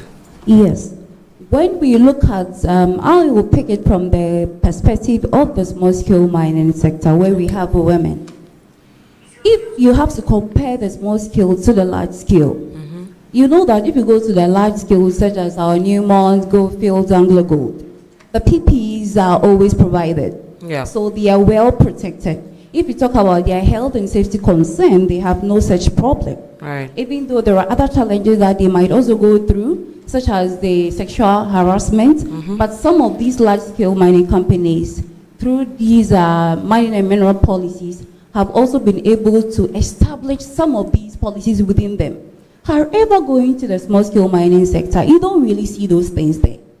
You go to a small-scale mining sector where you go and then you see a woman who is also saying she is a miner, because we still classify them as what? Women in what? Small scale. And you see this woman with a slipper and then trying to wash gold. And how is that possible? These women, their health concerns are not important at all. Yeah. They are not important to the person employing them to work there, and they themselves, they don't even see the relevance. Yeah. So in as much as we are trying to talk about some of these challenges that are there, we need to improve the advocacy so that they will know their rights and demand justice for those things. So that is a typical example. And looking at within the small-scale mining community, we know that most of the time, as you're acquiring your concession, you now need to go back to the community itself. And then you can have a discussion with whoever it belongs to, based on compensation agreement. But this is the situation, as our sister previously said, and our presenter also highlighted on that. You go there, even though the husband or the relative might have left the land for probably a lady, that is, could be either the wife or the only child. Yes, so she can never stand in as somebody you can undergo negotiation with, unless the person has to go and call the uncle, the family head, and all other people. So that land tenant system is also not helping. As she said, these social barriers is also not helping. You're a lady, stand aside, let men talk. It's also affecting us a lot. And another thing is on the acquisition of land. Yes, we have other women who have worked their way throughout very well. They have been able to acquire concessions on their own, right from the bottom to the top, and they are doing so well.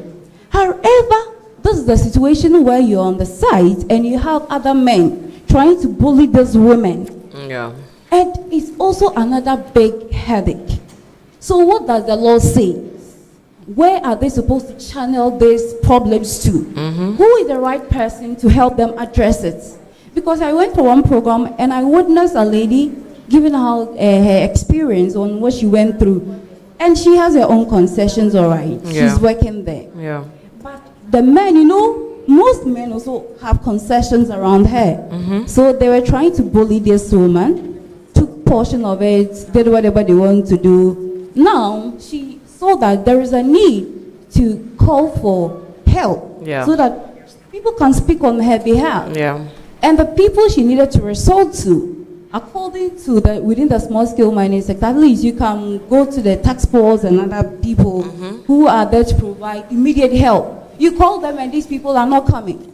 And if they are not coming, where do you go? You only have to abandon your concession, even though you have worked your way through to own it. And it's lawfully yours. Yes, but you have to abandon it. Yeah, so the security of women is a big issue. It's very important and critical. Okay, let me bring in my very good friend, the lover of our laws. Yeah, so on some of the. Let me make a clarification. I didn't say the laws are good. I said there are spaces in the laws that gives us the opportunity to participate, and we need to take advantage of that before we highlight our challenges. Okay, so that's fine. Talking about the challenges, I think the coming from the community, the state institutions, it's like we, the CSOs, are doing their work for them. They are not visible, and that is a huge gap. Okay. They are not there. So if you have environmental challenge, for instance, as a result of mining, and women are people who are mostly affected, they receive a lot of the negative impact. You can do a simple survey. We don't even know where the EPA offices are or Minerals Commission. Okay. They are not visible. They are not approachable. So yes, it's true. So, and I'm speaking for the grassroots. I'm speaking for Antiaba in Ahwem. I'm speaking for Mami Ansa in Bensri.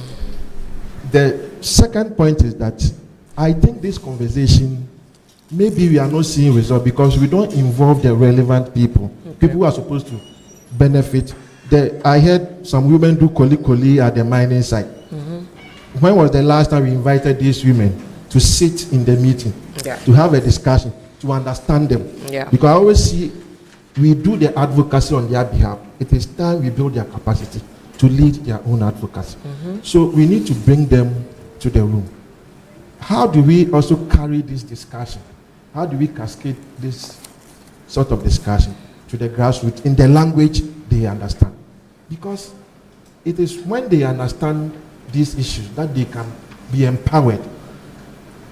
How many of them are even aware, the communities are aware of the revenues that through the MDF that are paid to the district assemblies? They don't. So how many of them are aware that they can form a committee, identify a problem, and then write to MDF in Accra for assistance to address their issues? They don't. So until we carry the conversation to the right people, we may not. So even when we are fighting for space, which people are we fighting for the space for? We need to carry the conversation to the right people.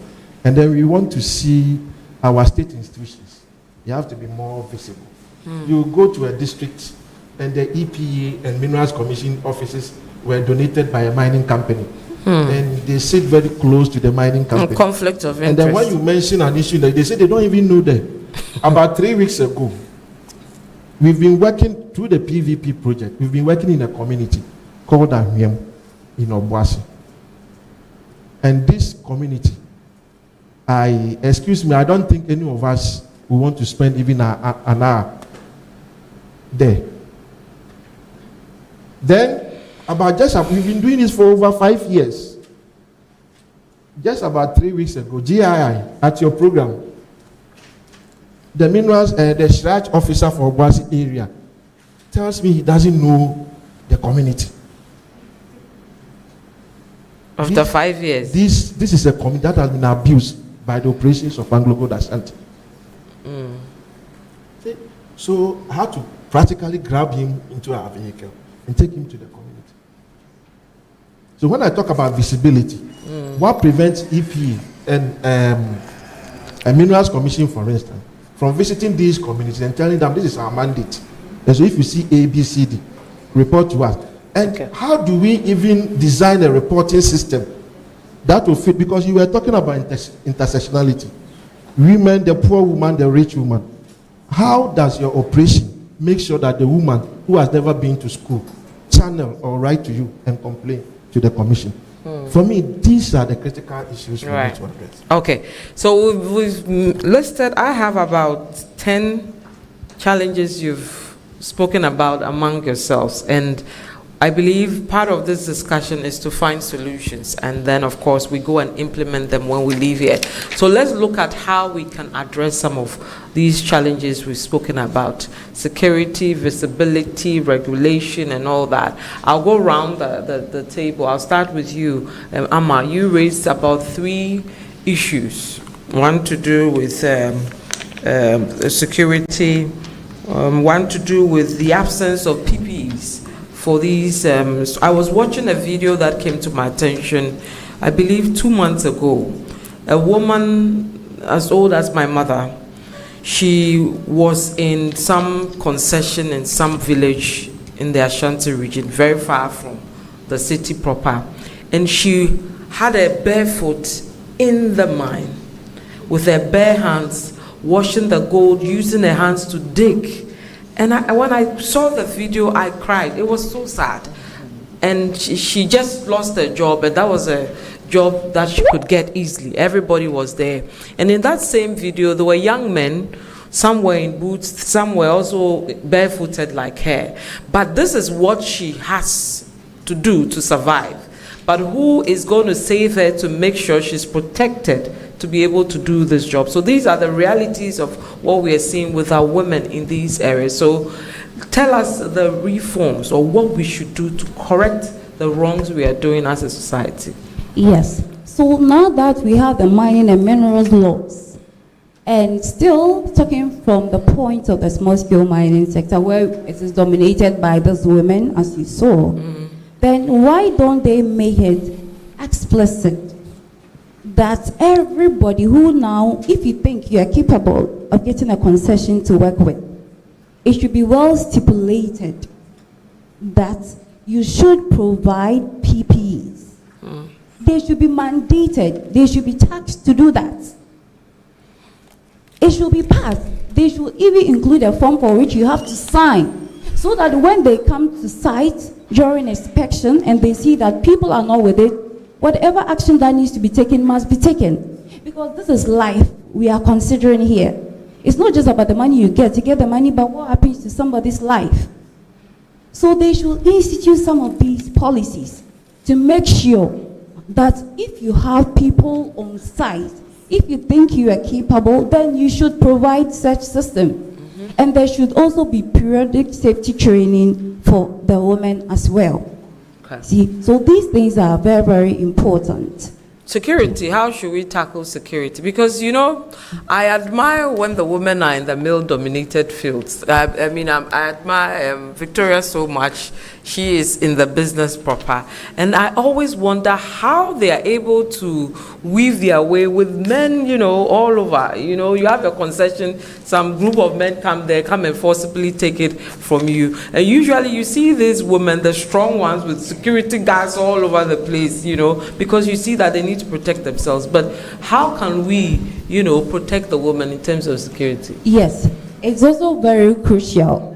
And as I've already, and even Robert also was given such example in such scenario, we have various institutions that also helps to do that. When you go to the Ministry of Gender, Children and Social Welfare, which works hand in hand with the Minerals Commission, actually they have to work hand in hand, and I know they are working hand in hand to ensure that the women's security and safety is well also protected. So if you are a woman and then you're on site and you're facing such challenges, quickly you can resort to the district level, because I know some of these government institutions, they have their district offices where you can quickly report and then make sure whatever action needs to be taken can be taken. And also the invention or the introduction of technology also plays a very crucial role. Even though I have heard, and I know now MENCOM is now trying to initiate something that is trying to get the AI to monitor various sites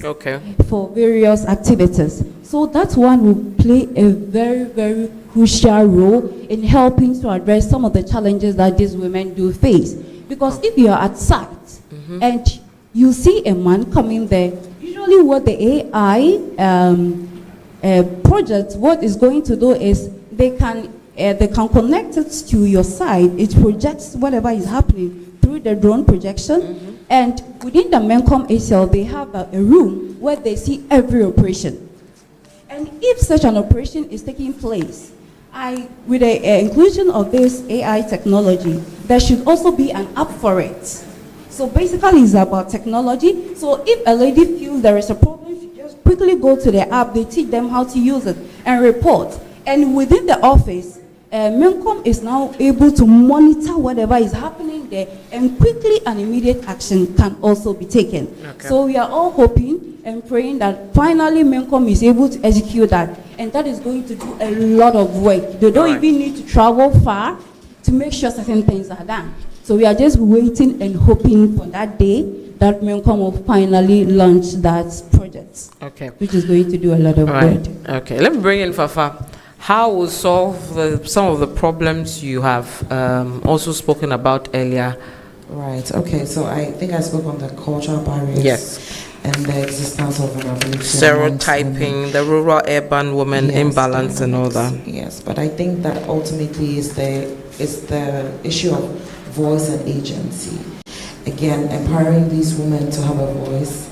You know, how is it that with the example I highlighted, you have your concession, you're doing your work. However, you feel the need to abandon it because your voice isn't heard. Yes. And so that is also very important. We need to, again, understand that every Ghanaian has a role, has the right to be there, and be, whether you're a man or woman, shouldn't be the distinguishing factor. So that aside, I think also we should look at serious awareness creation and sensitization about the laws that we've highlighted over here and what remedies are available to you.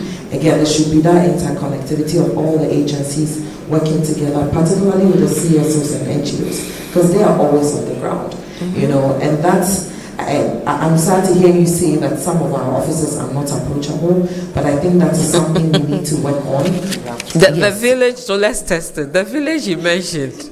I'm not, I know we have district officers in those areas, but I'm not there, so I can't speak on that matter. But I'll still take it up and see, probably link you with our district I can even facilitate your we'll go with you. Yes, if you are ready. That's fine. Yeah. I can go with you. We'll That's join. not an issue. Yeah. So again, I'll join. Again, it's important for us to do these things. With respect to the vulnerabilities, I think most of our policies that we are trying to do that should be tailor-made towards the beneficiaries. You know, like we highlighted, some of the women we speak about are not in this room. So yes, we can talk all these stuff, but they don't know that, okay, there are people concerned about you getting better, you moving from the colloquial stage to becoming something more substantial in the center.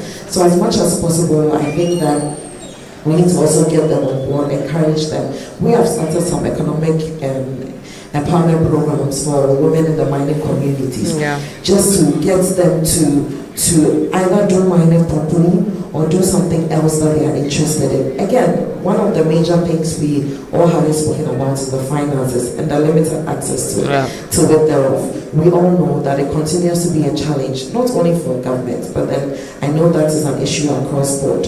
And so as much as possible, we also have to try to open these doors when it comes to financial access to finances, capitals, and then again train these women when it comes to being credit worthy, paying back these monies you've obtained, because we've seen that in some instances monies have been given out and up to date, there's no account of such things. And so I think once we work along those lines, hopefully we can make a change. Community at the time. Thank you, Fafa. Let me bring in, Tony, I'll come to you. Let me bring in Bashira too. We've not heard her in a bit on if she can also give us some 2 or 3 challenges and how she hopes we should be able to solve them using ALP policy. Yeah, thank you so much. So I'll not deviate from what have already been mentioned, but picking up from where Fafa ended her point, access to finance is a very critical point, but access to finance should always go hand in hand with financial literacy education. Sometimes too, I think we must also be critical as civil society or as a government agencies who are supporting this. Because some of the financial institutions actually charge them exorbitantly for 50% in interest, you know. So it's something that we need to pay critical attention to as well. And then there are issues about gender-based violence and harassment, of course. And as you rightly also mentioned, you don't know how they do it, like one woman in the midst of several men. So gender-based violence and harassment is also a critical issue of interest. I mean, sexual harassment is not the only form of GBV. There are other forms like extortion, sextortion, sexual exploitation, stalking, bullying, and all of that. are forms of gender-based violence and harassment, and it also affects women. And then discrimination. I mean, discrimination spans across before the women enter the spaces to work. Whilst they are working, they may face some form of discrimination, and even after their work life, and also access to promotion, there may be some level of discrimination around all of that. So imagine women being asked questions about whether you are married, how many children you want to have, how many children you have, and all those things influencing whether they want to employ you or not, because they don't want to be responsible for your maternity protection, rights that is due you, like maternity leave, going for antenatal and all others.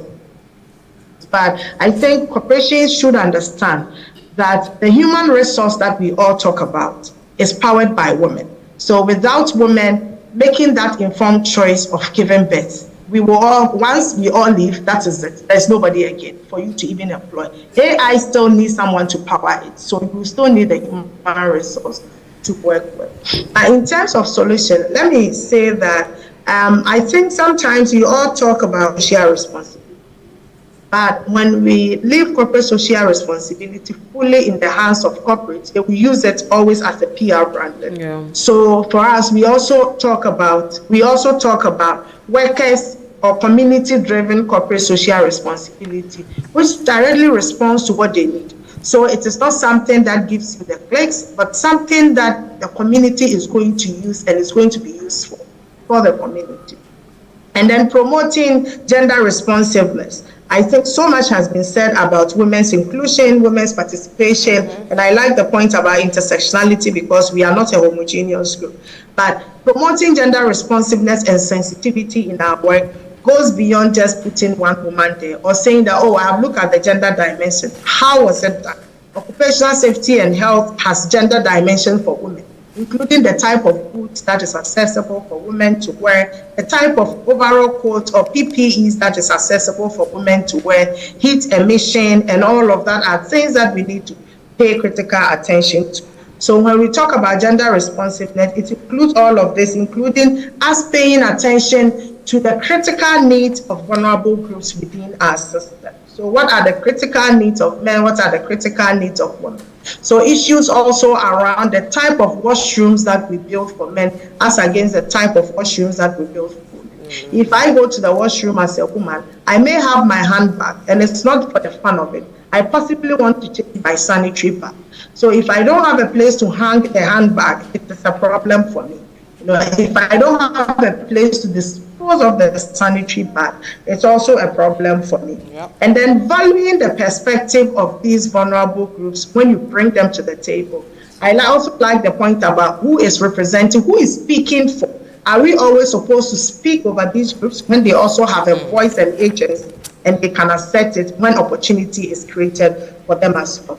Then we need to also bank on respecting the lived experiences of these vulnerable groups when we bring them on board. Like we said earlier, our different intersecting identities define the type of lived experiences that we all go through. So when I'm talking about my lived experiences, it should inform policy making in a good way, not to ridicule me and the people that I also represent as well. Then we also need to understand that it is important for all of us, whether governments, whether civil society, whoever we are or however we identify as, to understand that policies and legislations affect men and women differently.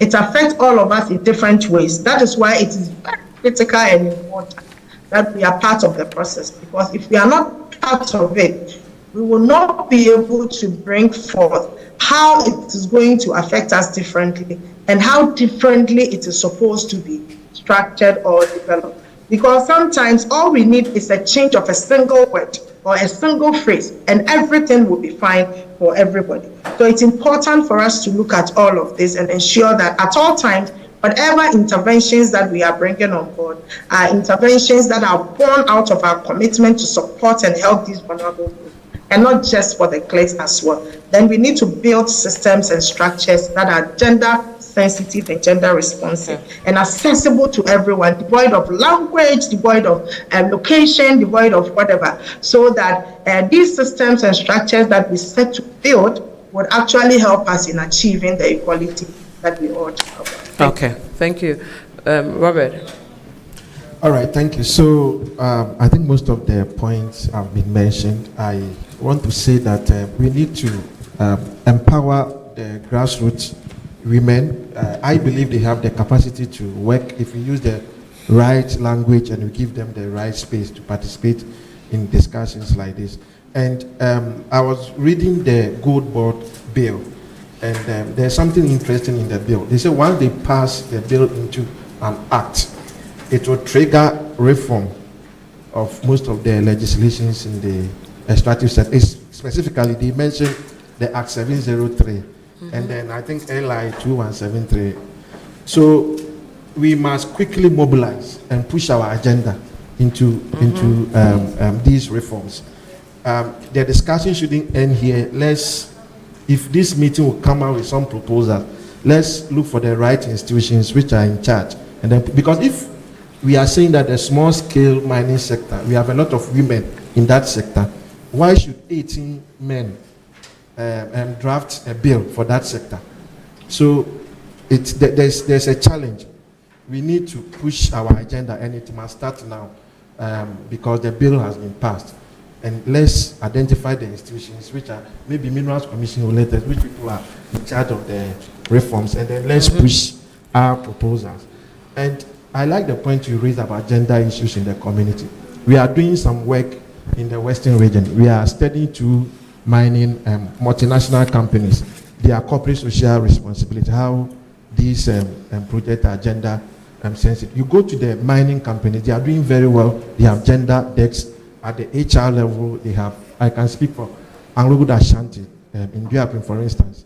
They have, even at the community and sustainability department, they have a focal person who is in charge of gender. The scholarship, they are making sure that it's 50-50. They have a policy and guideline pushing a lot of the women who are going to UMAT.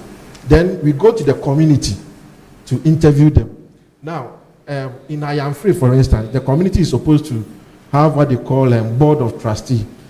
The company has a community trust fund, and the communities are supposed to send representatives. So 8 communities, according to our findings, all the 8 communities, they nominated men to be on the committee. And within the communities, they are supposed to have what they call sustainability committee. These committees do needs assessment to identify projects. Now, within the communities, to this sustainability committee, the men have taken over. So I asked them, which projects are they implementing?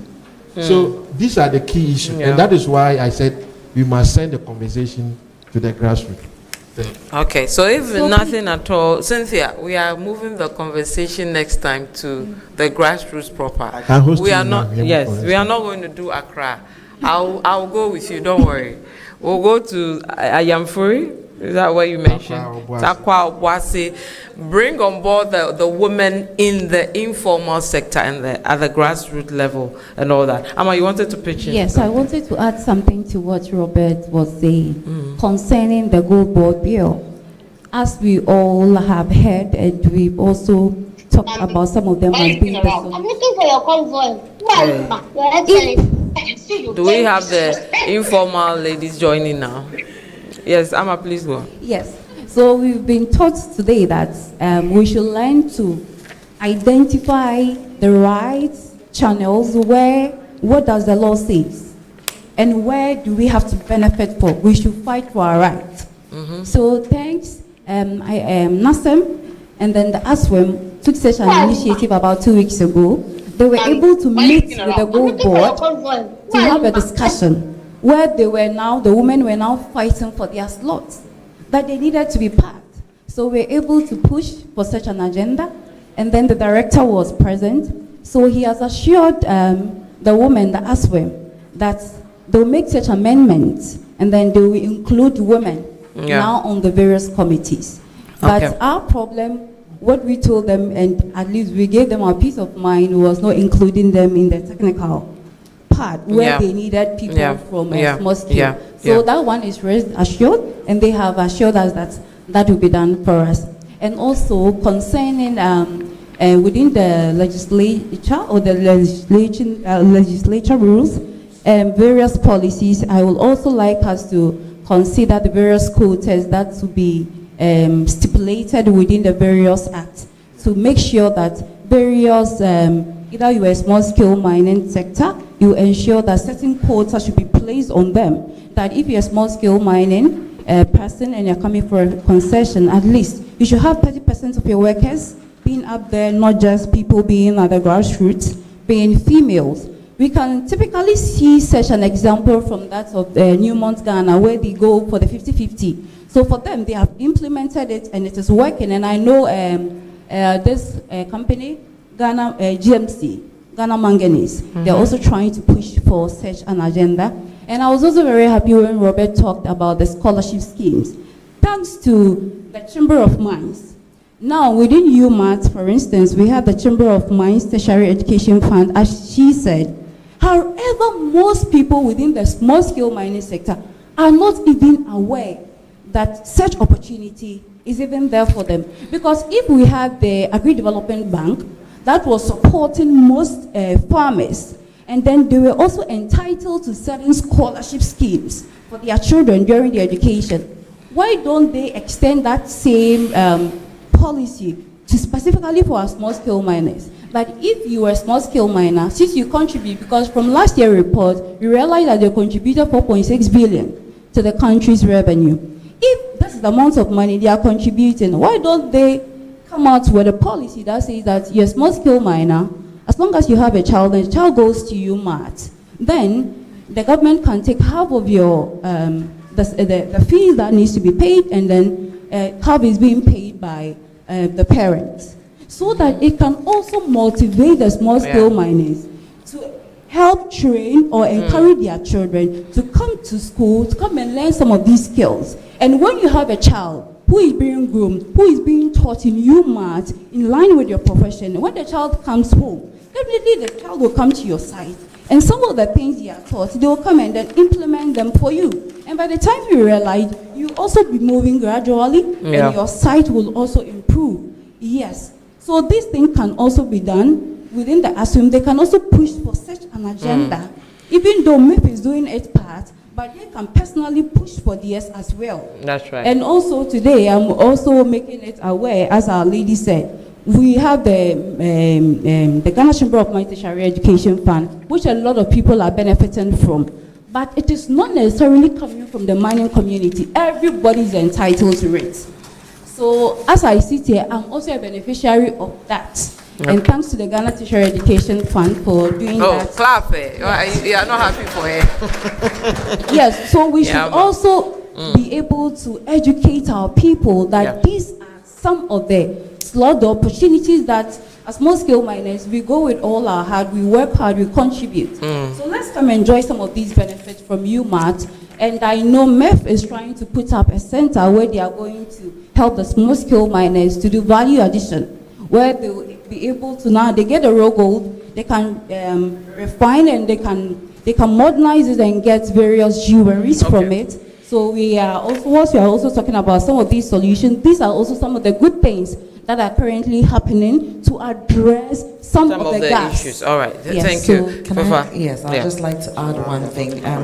One thing I always try to highlight is that I commend the men who are helping us on this work, to be honest. And I think one of our strategies at the Minerals Commission is to have men as allies.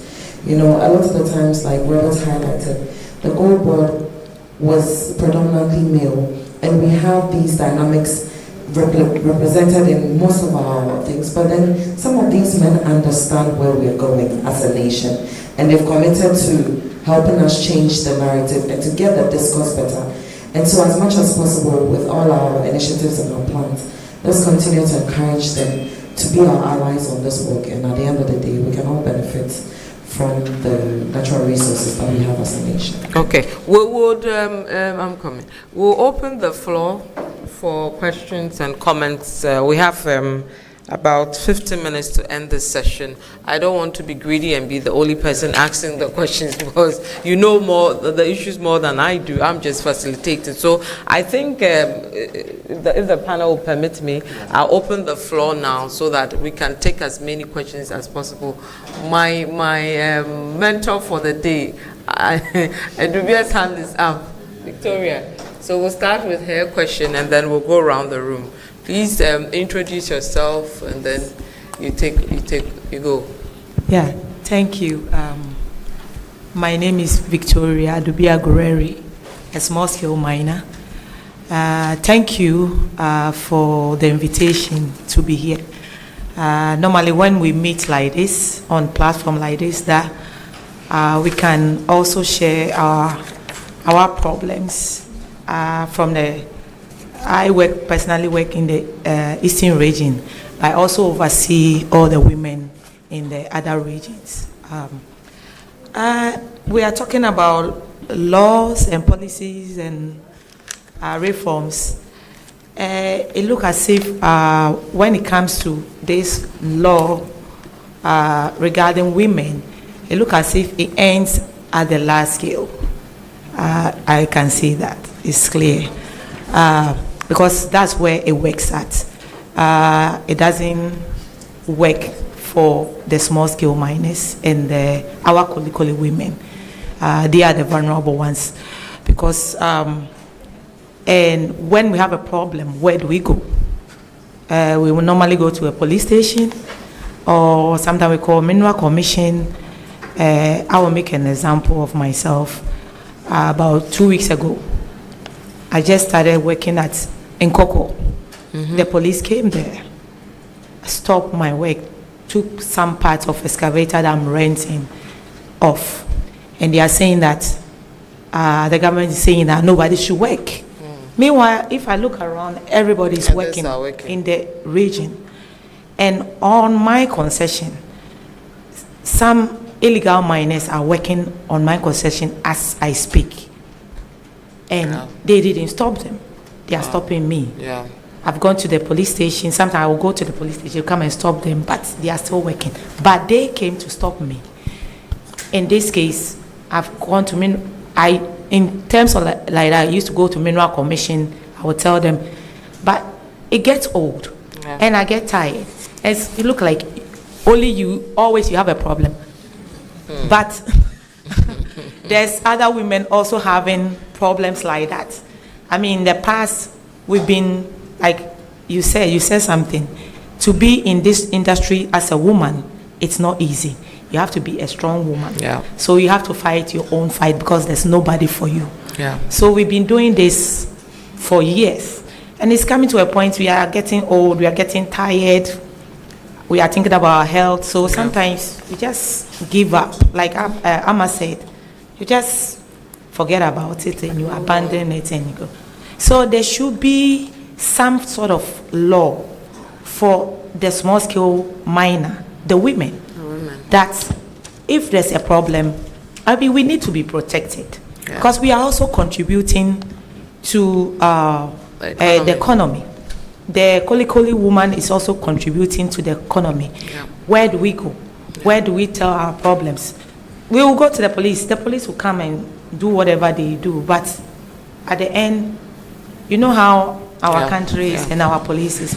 So there should be some sort of a law protecting us women, because we are also trying to encourage, empower other women to come into small-scale mining. But when they see what we are going to do, they think it will attract them to come. No, it won't attract them to come. So there should be some sort of, I don't know, we've been talking about this. We've been talking, where do we go? Yeah. So there should be a place for us to report our problems, and there should be action taken immediately. We need to. Thank you. Thank you very much, Edubi. I think this question goes to Fafa. Fafa. I know Adobia very well, and so I would say in the first instance, come to the Gender and International Affairs Unit, and we'll take it up from there. So there's that opportunity. Please do come to us if there are any such concerns. Yes, well, No, please do, because it's all part of it, you know, and however we can champion it, we take it from there. So it should be harass them till we solve our problem. So we will also come if you want us to come to help you harass them. Hi, Fafa. Well, don't worry. I trust you. I trust you. Since Papa is at Mencom, then why don't you add a clause like if a woman, you own a concession, and you have other men trying to move their way to your place, then there should be a fine. Because you are somehow prevented from working for some days. And you know for the small scale mining, every day counts. A second counts. Yes. So if there is such misconduct, there should be a fine so that it can deter the men from moving or doing those things. Probably there should be something like that. Right. I mean, you're right. And I think that again, I said earlier that it's an opportune time for us because we're going through a lot of reforms. You know, our mineral and mining policy has expired and we're looking to renew that. So this is an avenue where we can push for such things to be considered and as much as possible the women protected. So. Okay, right. Please bring the microphone to my lady here. Oh, what's your hand now? I'll come to you. Sorry. Let me take care. I'm Lucy. Rosie, where are you from? Where are you coming from? I'm Lucy from Sunyani, Ghana. Okay, are you a small scale miner or? No, I'm Indian. Okay, please go ahead with your question. We thank the panelists for brainstorming for us to understand certain things. As my brother said that we need to understand the existing law. Some of us, there are certain things we don't know. So as he said, you should come to the grassroots level, our local women, so that we speak the language they will understand. I now came to understand that there are some institutions giving scholarship. I've never heard of it. So sometimes the advocacy needs to be more, so that things that we don't know, when we heard it, you pursue and then we reach or you get to our dreams. Thank you. Thank you so much. Please let me take the question from the lady in the yellow, then I'll come to Madam Van der Palen.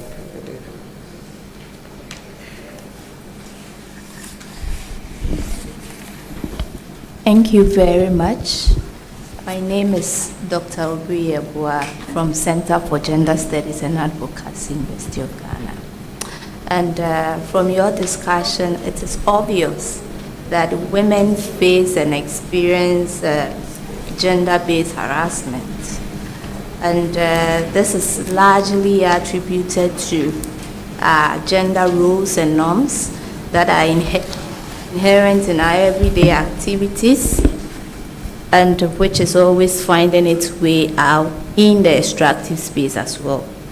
And as we are advocating for policy reforms, I would like to know whether in the various policies that governs our mining or our extractive sector, it has in a space of it that address this women, the challenges that women face in the area of this gender-based harassment, and also how it can also ensure that women in that space work without being subjugated. Thank you. Okay, thank you. Anybody wants to go for it? And then. Yeah, so I know in the multinational, I've not seen a single legal document addressing this issue.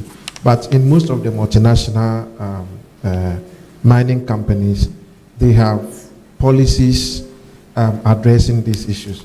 The challenge is with the artisanal and small-scale mining sector. And that is why I agree with Adobia. Maybe we need to have a different or a single legal document to address all the issues of the small-scale mining sector. All right. Was there any other? Okay, yes, that was me. I thought it would be important to draw our collective attention to the fact that women in mining have also been thinking about many of the issues that we've been thinking about today. And at the level of ECOWAS, there is actually a charter on gender mainstreaming in the mining and geo-extractive sector, which our governments have basically accepted. And so we need to familiarize ourselves with a document like this, especially now that we are undertaking a reform of our mining policy, because many of the issues that we have raised in terms of women's participation in the mining sector are captured in this document. And we could use that as a basis for which to engender, we are expected, let me put it that way, to use it as a framework to engender our own mining documents.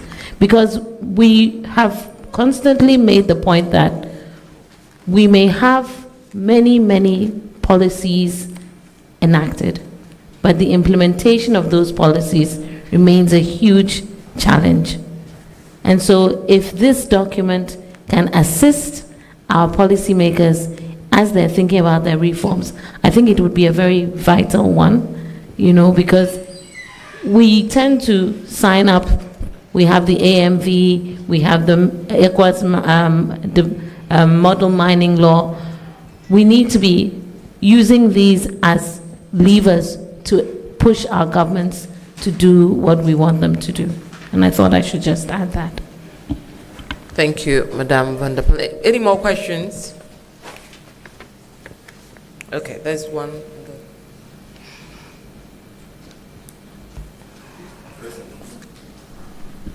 Hello. Hello, thank you for the opportunity. I'm actually very happy to be here to listen to all the solutions that are being discussed. Contrary to the word talk show, I actually believe that it's very important for us to meet, identify the issues, and come up with the solutions. The issue is what next? At the Ministry of Energy and Green Transitions, for example, in 2022, we organized a Women in Energy Conference. After that, last year, we went out for an outreach program. We gathered the fishmongers from Jamestown, and we actually educated them on clean cooking methods. So after this, I think we should also, I just want to add my voice to the fact that after this, we should also do something, move from the talk, and then actually create impact. Thank you. Thank you very much, Madam. There's another hand.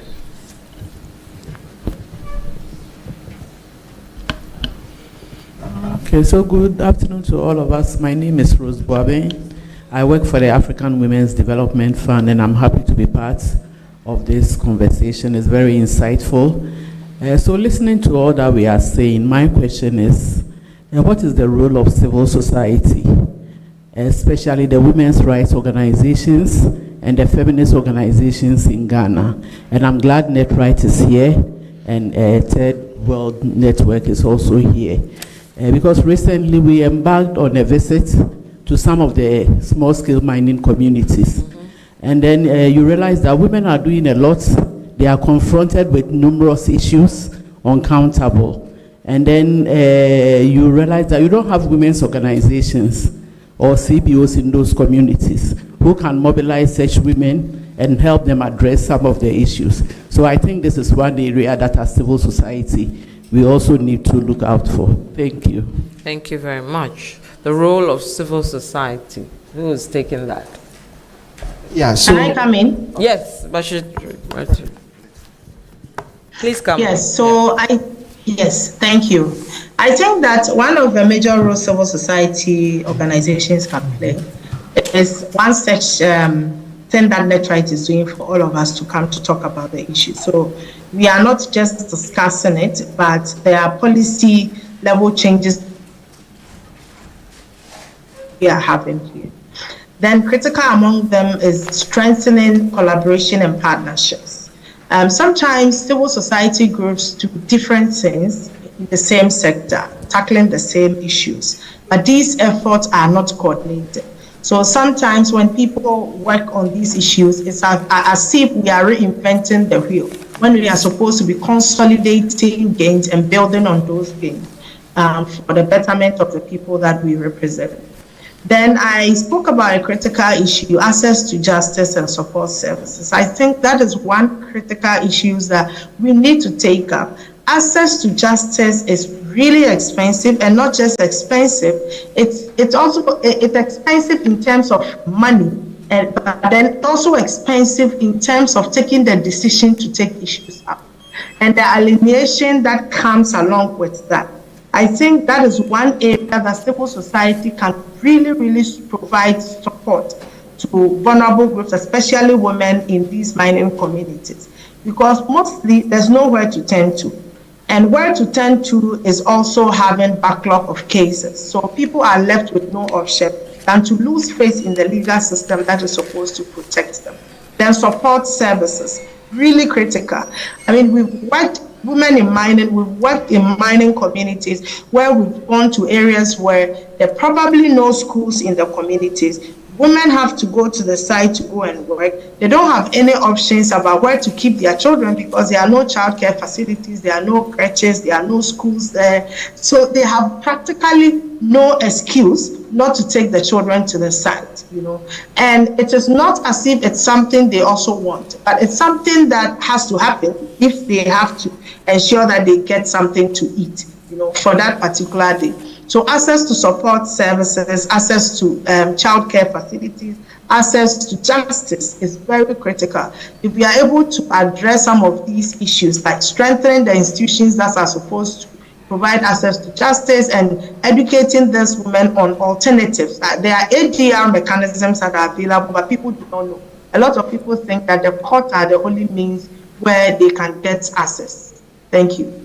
Thank you very much, Bashiratu. I'll take your final words and then we'll close the session. So I'll start with you, Robert, go to Fafa, go to Amma, and then Bashiratu will wrap up for us. The way forward. Can I make a point or two on that? Sure, you can. Okay, so the first one is that we need to do constant research because we can't just go to the table and make argument without data. So if you are interested in reforming the sector, we must invest in research. Two, we need to protect women groups like NETRIGHT, Ashwin, and then women in mining.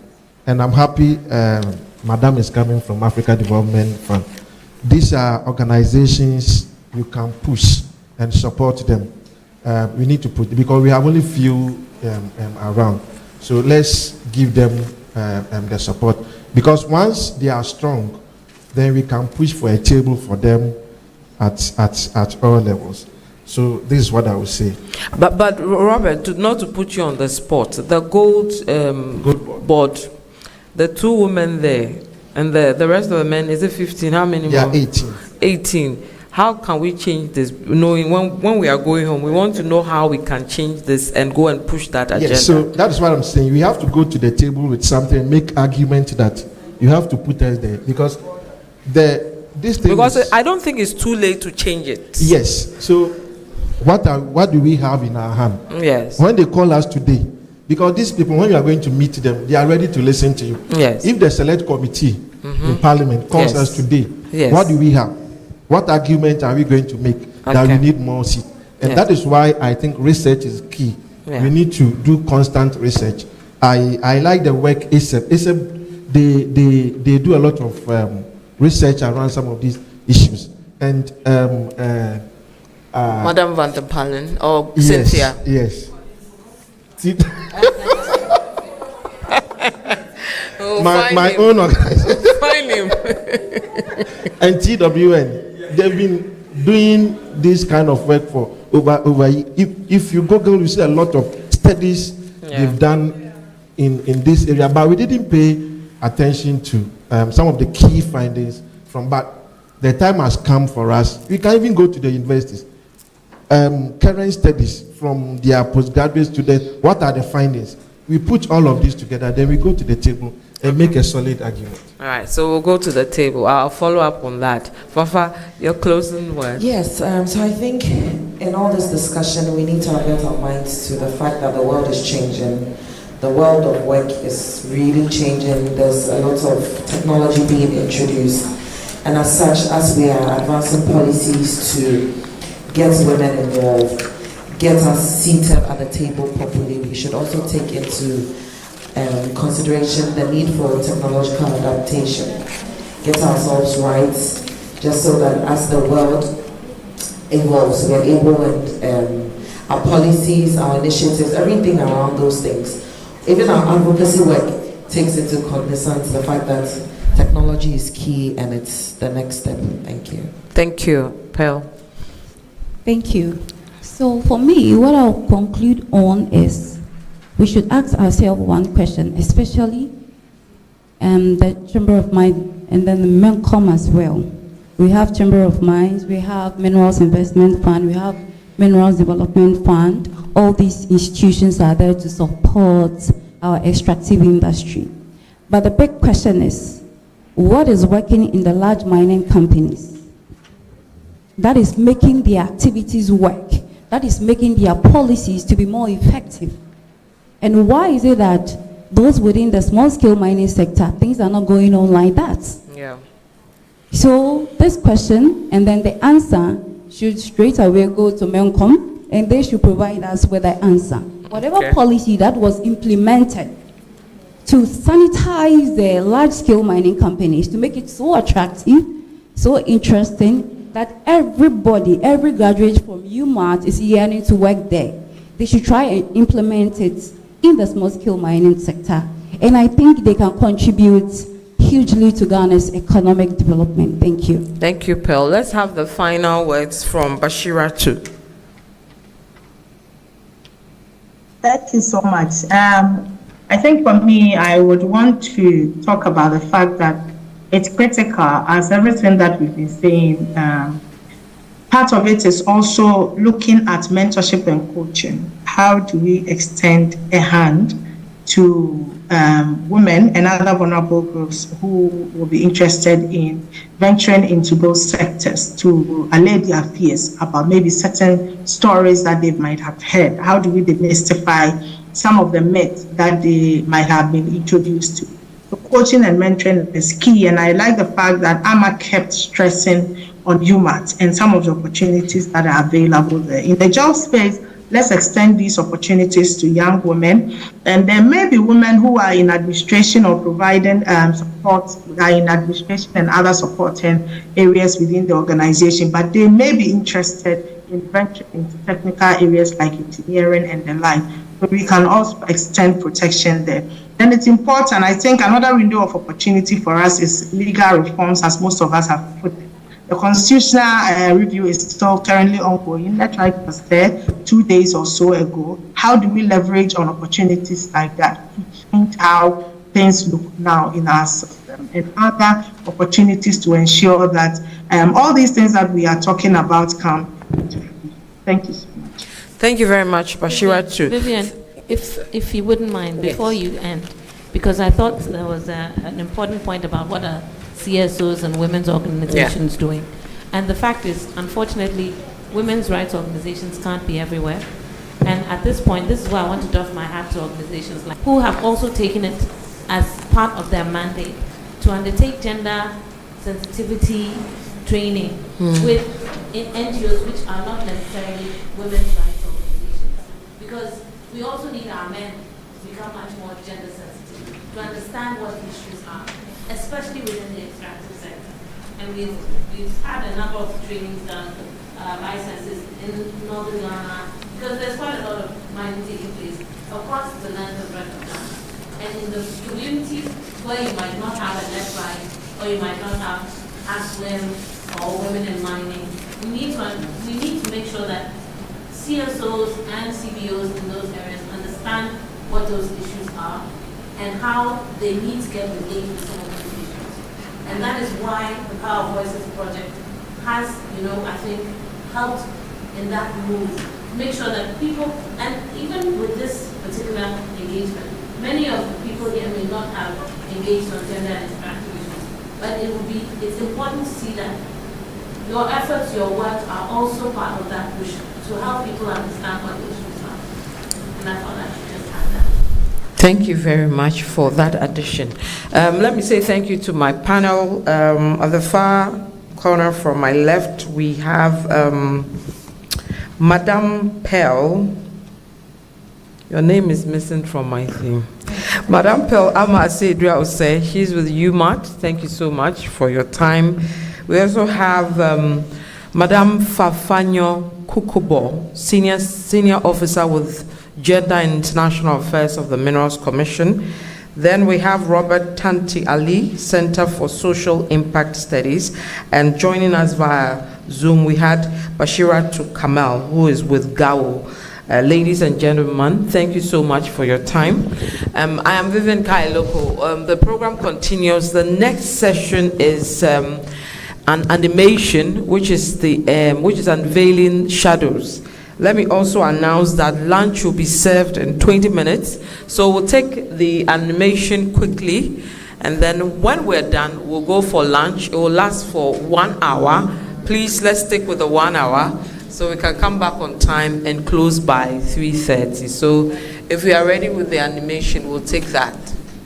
Or we are not? Yes, we are. Where's are you? In rural Ghana, life is a delicate balance of Pause. I think I should just briefly introduce the animation before.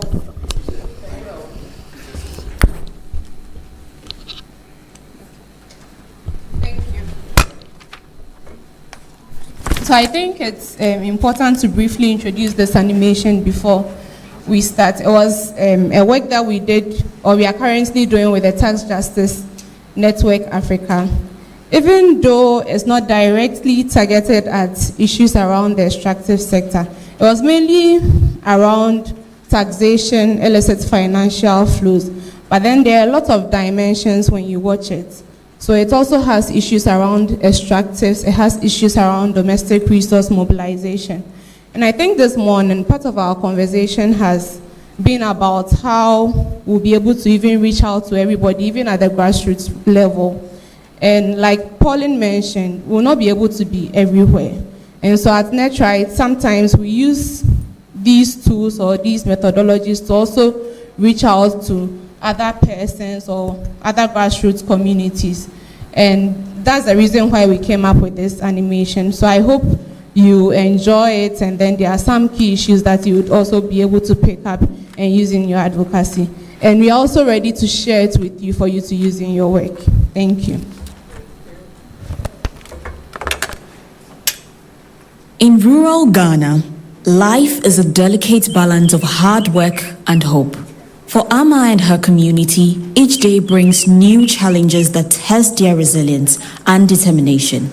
Despite the beauty of their surroundings, they are confronted with shadows, the harsh realities of economic exploitation, social injustice, environmental degradation, and the impacts of unfair policies and practices.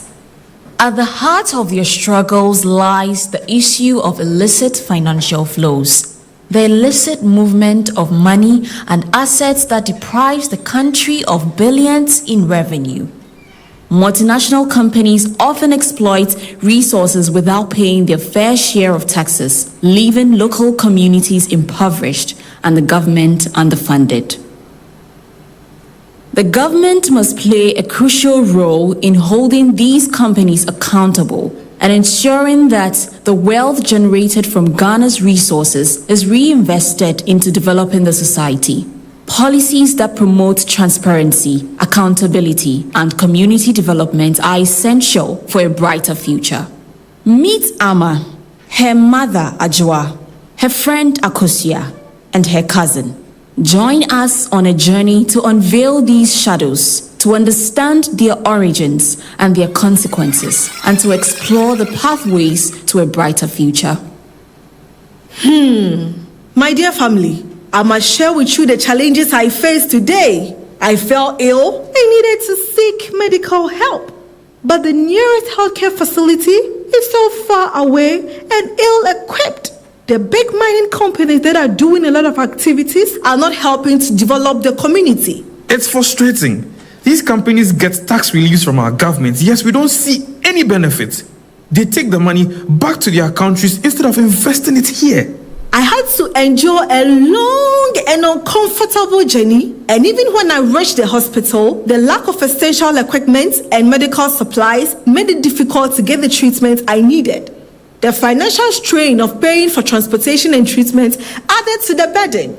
If only these companies pay their fair share of taxes and contributions to the community, allowing for better provision of healthcare and education. This is just not my struggle, but a reflection of the broader challenges faced by many in our community. The lack of investment in infrastructure and public services, fueled by mismanagement and corruption, including illicit financial flows, perpetuates a cycle of poverty that limits our well-being. We need to engage these companies to do the right thing. If they invested in our society, we wouldn't have to face these hardships. We must come together, not just for me, but for all those who face similar challenges. It's time to call on the government to address the root causes of poverty and inequality in our community. Yes, I absolutely agree. Mama, I don't know how much we can endure this. These multinational companies come into our country promising foreign direct investment, which we hope will bring decent jobs for us. But when you look at the jobs they offer, Amma, they are mostly not decent.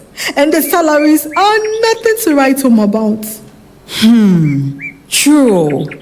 This is also the case for other people in the community. Even the women are also not getting jobs.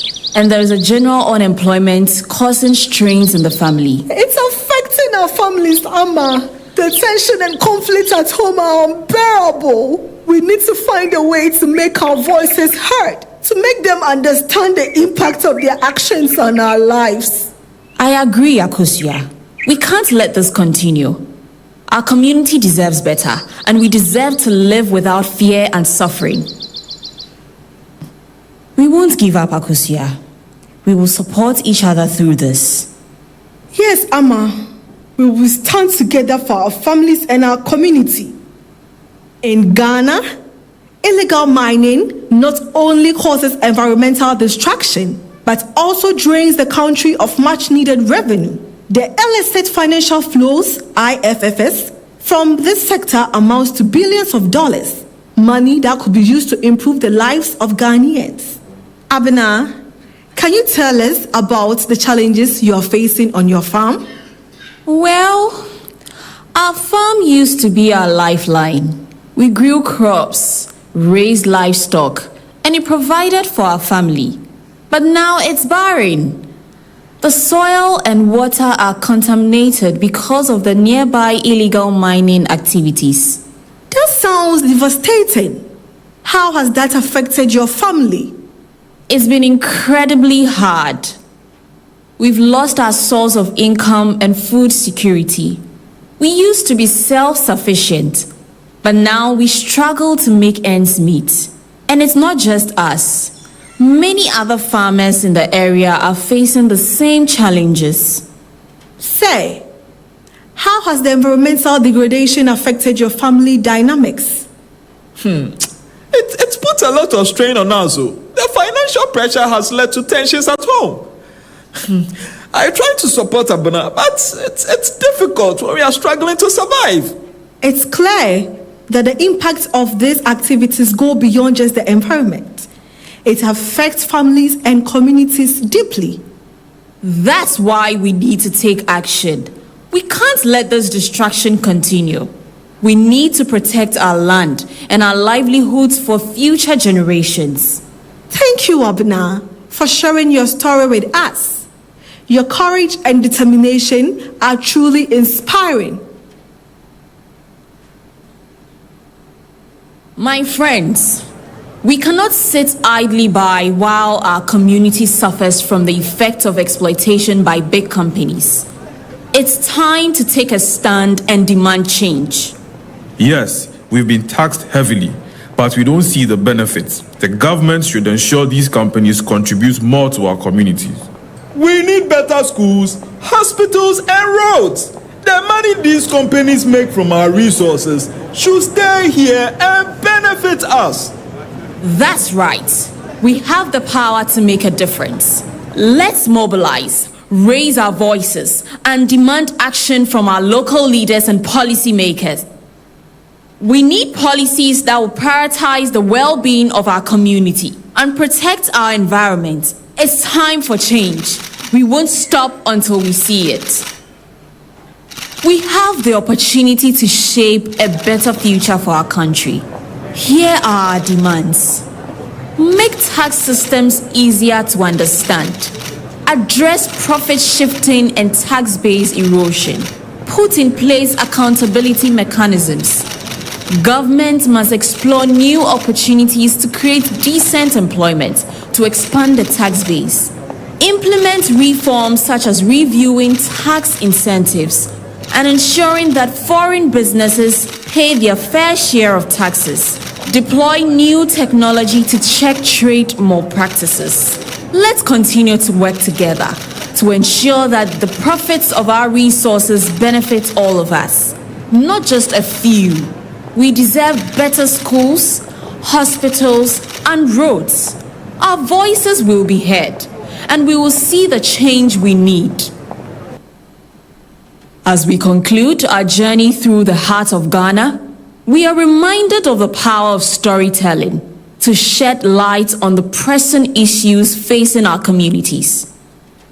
Did you know that Ghana loses an estimated $3 billion annually due to multinational companies avoiding taxes, and all that money can be used to address the underinvestment in our infrastructure? One of the manifold harmful development outcomes of illicit financial flows is the significantly reduced tax earnings and the resultant reduction in the provision of social services, care services, as well as social protection. As we continue to drive this campaign forward, let us carry forward the lessons learned and the stories shared. Together, let us continue to unveil the shadows and pave the way for a brighter, more inclusive future for all. Remember, the statistics are not just numbers. They represent real people and real lives affected by these issues. Join in the fight against illicit financial flows. Let's stop the bleeding.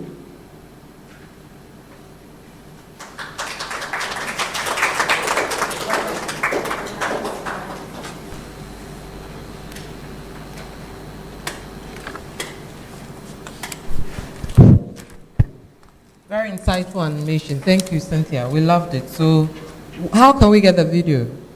Is it via email? It's available on YouTube, but we can also share with you via email.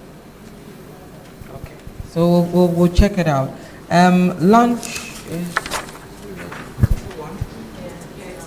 Okay. So lunch is ready, and we're doing 1 hour exactly. So please, we have to be back here at exactly 2 o'clock. When we come back at 2 o'clock, we'll have our final panel discussion. It will be on extracting wealth, allocating fairness, and then our question is who benefits from Ghana's resources. That will be moderated by Pauline van der Palen from TWN Africa. So we'll go out for our lunch, and please, we'll be back at 2 o'clock on the dot. See you in an hour. Thank you very much.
So good afternoon and welcome back from lunch. I know we're in the graveyard period because after lunch everybody is like, if you ate tozafi and you are feeling sleepy, stand up, don't sleep. As for the rice people there, we didn't eat that much. But the tozafi people, if you're feeling sleepy, stand up, you will be forgiven any time of the day.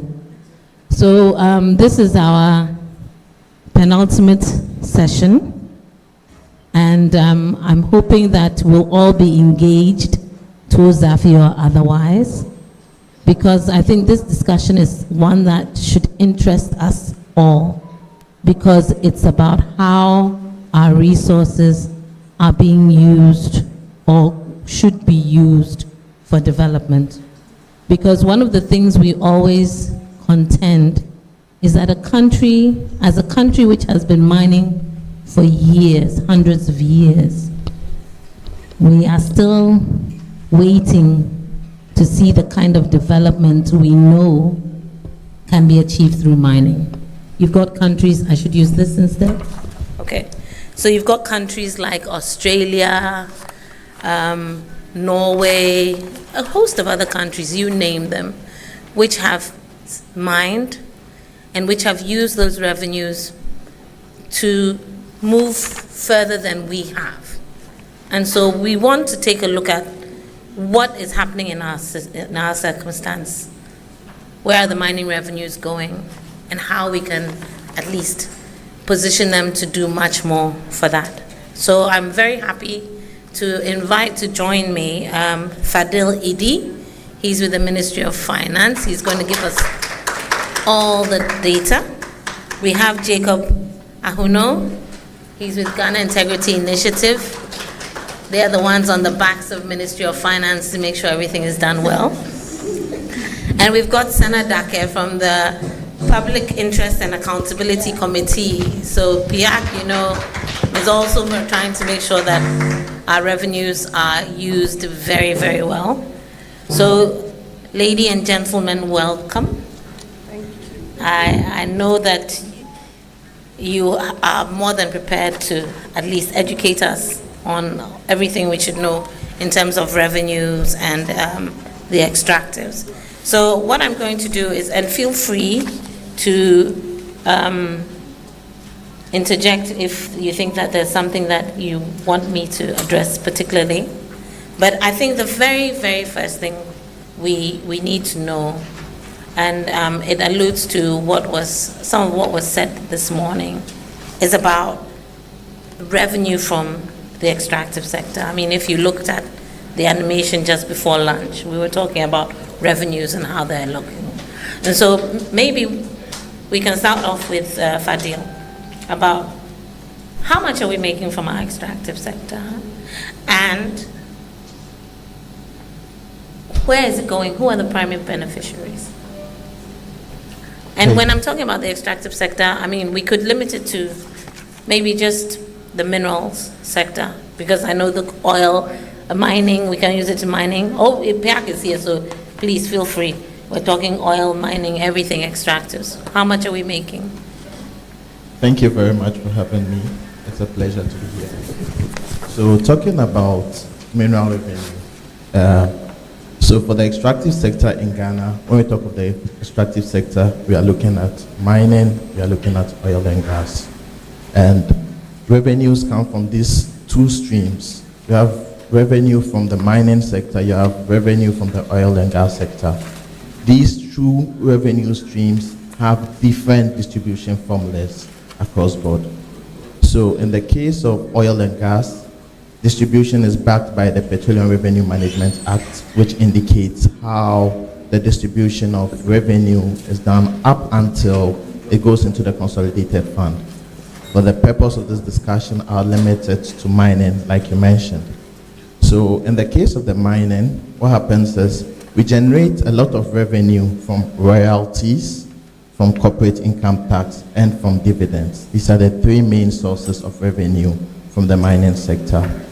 Now, there's the Mineral Income Investment Fund Act 978, which makes a provision for GRA upon collection of mineral revenues and dividends to seed these revenues to the Mineral Income Investment Fund. Now, upon receipt of these funds from GRA, what the Mineral Income Investment Fund does is that it further seeds 80% of revenue to the consolidated fund. And then you have 20% of revenue going to the Mineral Development Fund, which was established by the Mineral Development Fund Act 912. Upon receipt of funds by the Mineral Development Fund, there's a further distribution to the Office of the Administrator of Stool Lands, who then distributes about, from that 20%, so it's divided into two, where you have a 50% of the 20% being sent to stool lands, local authorities, and then traditional authorities. Then the other 10% is distributed between the Ministry of Lands and Natural Resources, the Minerals Commission, Ghana Geological Survey Authority, and for further research and development. And so when you look at the mining sector, that is how the revenues are distributed cross-board. I hope I answer your question. So my question to Jacob, I mean, how easy is it to, I mean, he's discussed 80% going to the common fund, and then now 20% is being distributed otherwise. But is it possible for us to actually track where our monies are going and how they're being utilized? Yes, and I think we have come a long way with that. So if you take the work of GATI, that's the Ghana Extractive Transparency Initiative, they track both the oil and gas sector and the mining sector. And so for transparency-wise, I think we have made some strides in knowing exactly how much we earn and where the money is going. In terms of its debt, that's where sometimes the issue comes up. So Gates' report, I know from 2021 to 2026, Robert made reference to that they have the gender strategy. Unfortunately, gradually it's evolving up, and let's say if you come to the local level, they haven't been fully implemented. So maybe that is the gap in getting the information out there in terms of tracking these financials or revenues that come in towards that side. And I would say PIAC has also done a great job when it comes to the oil and gas sector. In fact, just yesterday or the day before yesterday, they were online discussing how the ABFA, that's the annual budget funding amount, how it's been utilized and all that. The challenge with that for me is the gender breakdown, which is not there. Which is what I was going to ask you. Because So one of the questions is, who is benefiting? Yes. So the nature of what we use the money for, we haven't had the opportunity, if you take the oil and gas sector, to really break it down to look at what we call gender, gender mainstream.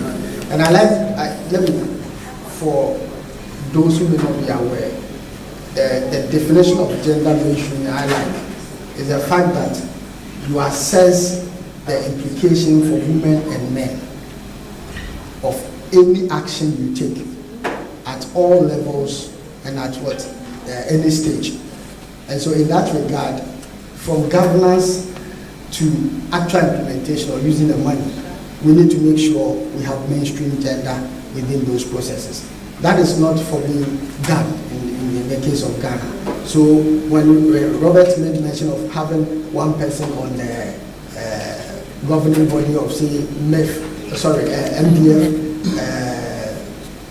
Gold board and other things, I asked myself, when will we hear the constitution of a body that would say the least, like we should have at least one man?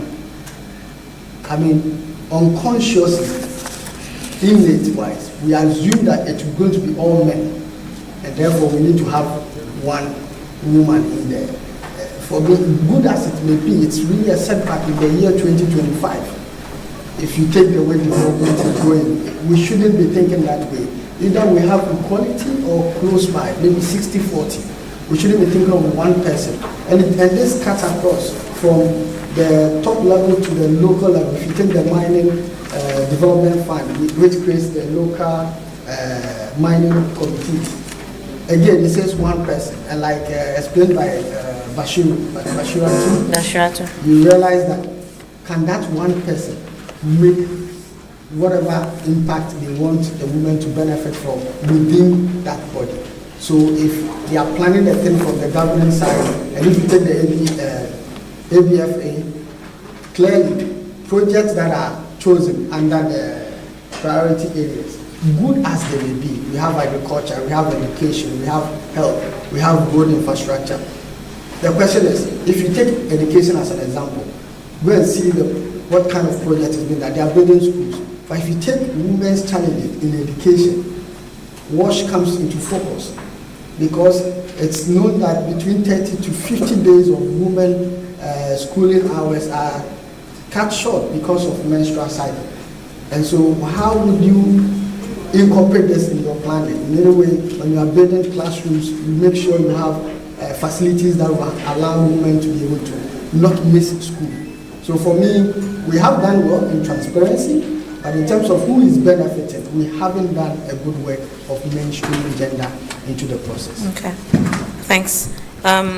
Sena, I know PIAC has done a lot of work in tracing our oil revenue, but like the problem still persists. Our communities don't seem to reflect the kind of breakdown that Fadil expressed. Because if we have 20% of what are pretty significant revenues going towards our communities, what is going wrong? What is PIAC saying about that? Okay, thank you very much, and good afternoon to you all. The since 2011, when PIAC was set up, it came as a result of the need for from civil society that what can our petroleum revenue do for us? And so we've been monitoring.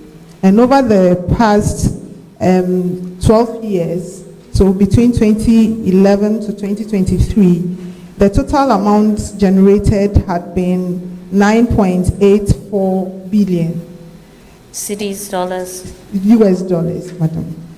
And out of this, by the proportions that have been indicated under the PRMA, we have the NGNPC taking a 28.6%. We have the ABFA, which had just been mentioned, taking a 39.7%. The GSF 22.2%, and then the GHF 9.4%. So now you're throwing acronyms that many people won't even understand. Okay, so I would like to maybe explain that when we say ABFA, we are talking about the annual budget funding account, and then we're talking about the Ghana's Stabilization Fund as the GSF, and then we have the Ghana Heritage Fund as the GHF. And so these are the components that have been clearly defined in the law. Now, the area that is of very key importance for our discussion here is the ABFA 1. The law requires that 4 priority areas must be selected from a number of priorities that have been listed, and that should form the medium term within every 3 years, after which a review will be done. So for the past 3 years, so the 3rd year is ending 2025, we've had the 4 key areas of agri, health and education have been put together, even though in reality they are split within the priorities, but they've been put together. The railroads have also been put together, which is also part of the infrastructure, and then we have industrialization. For 2023, for instance, the industrialization allocation was not utilized, but the fact is that the portions of all this are towards infrastructure. And like my brother rightly said, these 4 categories do not specifically mention the social welfare bit of it, which is also clearly inclusive. It's part of it, because there is a portion. Sorry, there is a portion which has the provision for social welfare and the protection of physically handicapped and disadvantaged people. So that is how it is couched. Now, if we want to take whether that can be considered for the marginalized, and the marginalized is what he's saying, and when we say gender, we are not referring to only women, we are referring to the situation on the ground and which of the 2 groups needs intervention and some form of equality activities or affirmative action. So when you take this particular one, it has not seen a lot of investment. I only took inspiration from the recent budget from the Minister of Finance, when he mentioned that there was going to be a Women's Development Bank and an allocation of 51.3 has been made for that. And then also 1.5 billion Ghana cedis for agri and economic transformation and agenda. Now, if you look at what women do traditionally, and the majority of women in the informal sector, they are in the agri chain, value chain. When you go to the market, when you go to the farm, women play very significant roles across the whole value chain of agri. And so, how do we position our women to make use of this policy decision? And that is a question that we have to keep talking about and get. Let me pick on what you just said, because you are asking, how do we make the women? But as Bashiratu rightly pointed out in our last session, if there are no gender budgeting provisions specifically for women, is it necessarily the case that women would enjoy or actually benefit from some of the provisions that are being made. So for instance, how sure are we that without specifically addressing gender questions, even in terms of where the monies go, women will access those monies? So for instance, when you're talking about infrastructure, the money, the first question I had was, so what happened to the money for the infrastructure that wasn't used? Is it sitting there somewhere? And what kind of infrastructure are we looking at? So there are questions about, if we're not specifically looking at the gender provisions within the different budget lines and making allocations for them, will it actually happen? Ministry of Finance, what happened to our gender budgeting process? We used to have one, and we still have one. And how effective is it? So, with the gender budgeting process, what happens is that, when you look all over, there's the advocacy for ensuring that there's a lot of gender participation in budgetary allocations and all of that. What do you mean by that? So even when you look at, for example, the EITI, you see part of the things that it does at the global level requires that countries need to prioritize gender mainstreaming. And so when you come within country, when preparing the budget, you would realize that some of the things we ask are what gender consideration does whatever intervention you're going to bring on board address. So in doing budget hearing, when a lot of institutions come to do their budget presentation, part of the focus is what percentage of your budgetary allocation is going to address issues of gender. So yes, our budgetary process, it is a very important thing we look into. So you could have a situation where, let's say, you want to focus on a number of things, but then our interest would also be, yes, you want to do ABC, but in doing ABC, how do you address the gender considerations in there?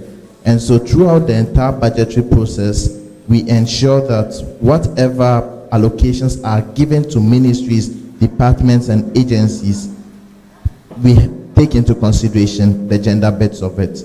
And so the biggest problem then boils down to the various institutions. What kind of budget are you presenting? Because we look at your budget, and it is based on your budget, we give you an allocation. And so that's how we at the Ministry of Finance, we make sure that we address the budgetary, the gender bit of budgetary allocations. So we're hearing from the Ministry of Finance that gender is a very key part of it. So my question that maybe you can throw some light on is, how come we're not seeing this? I would have said the question should go to then because we are not seeing it. Maybe it's lack of communication. For example, today I was trying to, not today, yesterday I have to say, I went to the website of FDF, trying to look at how they utilize the monies given them in terms of the investment that they make with regards to the communities. Nothing shows.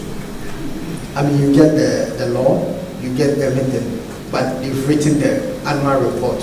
You click on it and nothing shows. So even if something has been done towards helping women or focused on gender inclusivity, we don't get to know. And if people don't know, then they can't participate.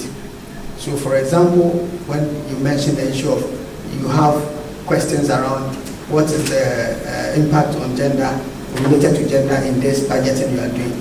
After you know that, there should be a way to let the people know. So that if women want to know, women want to take advantage of it, they are aware and they are able to. So in our case, I would say it's the communication between what is happening at the top and those at the grassroots. There's a huge gap. If you go to the field, ASAP did the research, unfortunately they are not here. You will notice they said women, when they were asked what the minerals revenue that comes to the assembly is used for, majority of them had no idea. Almost like 90% had no idea. the men could say something, not all of them. But in every situation, for us as governors and anti-corruption, what we've noticed is that where there is lack, women are disproportionately disadvantaged.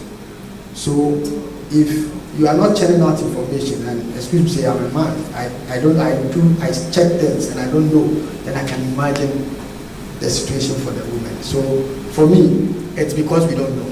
If it's happening, I would say they should trumpet it a bit more. It's good. So blow the horn and let us know, so we can also communicate to the grassroots. I rarely hear of the Ministry of Finance engaging the grassroots. I know their work kind of stays at the top, and there are ministries like MDAs who may have to engage with the down. But sometimes we feel in your monitoring, you should get down there and find out what you are deciding at the top, which you feel will benefit women, are indeed benefiting the women at the grassroots. So that is what I would say about that. Okay. Do you have the same? Yeah, I think this is where PR comes in, because our core mandates are threefold. We have the need to create platforms for engagement with stakeholders, and most of the time, because we are even set up by the civil society, it's the grassroots that we speak to first. Then we also have the mandate of checking the compliance of the monitoring process and the compliance of the provisions in the PRMA, and all that relates to that. Then we also look at having independent assessments. So whilst we are talking to the grassroots, we are also responsible for bringing out where there are non-compliance with the criteria for distribution and allocation, and then we also have to report. Our reports are to be for everybody, and that is why we localize it or contextualize it into local dialects, so that everybody can have a take in it. But most importantly, because our work must be tailored in policy, working with Parliament and the Ministry of Finance and the other regulators is very, very key. Because if there has to be a change, if there has to be a policy direction, then it must be initiated and directed and sponsored by them. Now, the spirit behind the PRMA is a very good one and could have addressed the problem we have on the ground. And what is the spirit? It comes in also another threefold. Probably there are a lot more, but I'm highlighting on the threefold. The first is to maximize economic development, and the second is to promote equality and equality of economic opportunities. So if you are promoting equality of economic opportunities, then you are looking at not only one-sided gender, you are not also looking at only those who are physically okay to work, you are looking at those who are disadvantaged, you are looking at the vulnerability and all that. So inclusivity is there, and that is where probably even our affirmative actions can fit very well. And then the third is to undertake even and balanced development of the regions. So if you take the first one, which is maximizing economic development, it may go into fiscal policy decision making and the like. And then the last one is going to the regional development issues. But the second one is where we need to highlight. That is where we need everybody to take a very deep dive into and see, in my space, what can I make a proposal on? Now that the midterm priorities are going to end 2025, what proposals has NETRIGHT sent already through maybe the Ministry of Gender or something, that we would want to see this area or this extractive sector having this change, or in building hospital, we want to see this and that. So I think that is a very important part that we may probably not be looking at it, but we have the policy that can support what we want to do so far as developing the gender mainstreaming is concerned. So, because all three of you have touched on an aspect that without the knowledge of whatever is there, things cannot, you've spoken about, inputting into the next medium-term framework. You have spoken about the fact that you're doing something, but I bet that even around this room, very few people know what provisions there are in the budget for gender. So how how do you propose that we can improve and contribute to the gender aspects of our revenue and revenue allocation? Okay. To improve on that, part of the very important things I'll suggest is a lot of capacity building.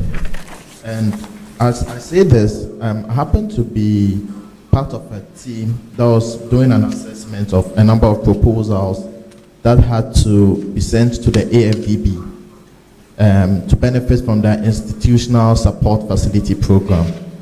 And part of their priorities was how many females do you have in your institution?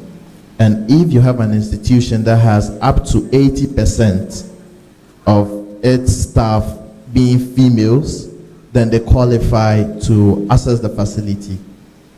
But then they asked institutions to go and come up with a program that is meant purposely for gender. And honestly, it took a very long time. You'd realize that yes, there's the interest, but a lot of people don't really understand what goes into gender mainstreaming, what should be done, what kind of activities can you develop. And so the whole topic of gender, for me, I think that there's the need to do a lot more of capacity building for people to understand when we talk about gender mainstreaming, what do we mean? What are some of the things that would lead to gender mainstreaming?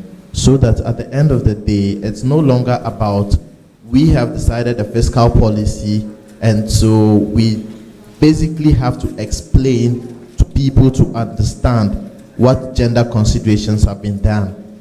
Because, I mean, like you're saying here, we are doing a lot of good things in relation to gender, but, I mean, barely does anyone in this room know. And it boils down to the fact that, yes, there's not so much capacity on what can be done within that area. Let me challenge you on that, because is it that there's no capacity, or the ministry is failing to engage women's organizations, women's rights groups, or even just the general public? Is it that the ministry also is hiding behind its ministry? I'm the Ministry of Finance, and therefore I'm just throwing out these data. Or is the ministry helping us? Because I think there's something about how the ministry can also build capacity or even just share information. Now, if I go around the room, I would ask, how many of us know what the Ministry of Finance is doing in terms of gender and its budgeting process? I mean, please raise your hand. I want to take a survey here. Raise your hand if you have any clue about what the Ministry of Finance is doing in terms of how it allocates resources with regards to its gender lens. Please. And so, Fadil, you can see that even within this room. That you should ask a first question before that. Okay, which question do you want me to ask? The first question should be, how many people in here are aware about the budgeting processing? How we develop the budget? How do you present your budget? How do you defend your budget? I mean, that should be the first question. Then the second question should then be that. Then again, to the Ministry of Finance, how do you help us understand your budgeting process? Because you are the ones helping us to, distribute our monies, where our money is going. So if I don't understand what's going on, is it because I don't have any interest, or because you are not helping me see the thing? And if that's the case, then we can build other relations. So how can the ministry improve on its attempts to engage with everybody, especially women? Okay. So before that, I would first like to say that, actually, there's a structural challenge with regards to probably the way the ministry works. You see, the ministry is actually not so in touch with the grassroots. You see, we are bent on building fiscal policies. And so at the end of the day, we depend on the various ministries to give us information. And so it is what you are fed with that determines what you use to develop your fiscal policies. But then, coming to your question, how does the ministry go about its budgetary process? So we have ministries, departments, and agencies that at the beginning of a year, they know the things they want to achieve within the year. So during the process when we are preparing a budget, we allow various ministries, departments, and agencies to come in.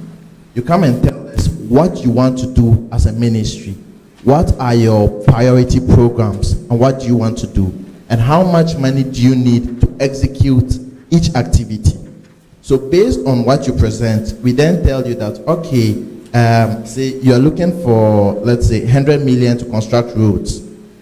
Looking at the fiscal space, we don't think that that is something you should prioritize at the moment. And so we'll probably not give you 100 million, but then we'll give you this amount. But then at the end of the day, after looking at your entire work plan, the question we then ask is, what gender considerations are you making? And you see, interestingly, the director of the Ministry of Finance happens to be a woman. And so this is something that is of priority to her.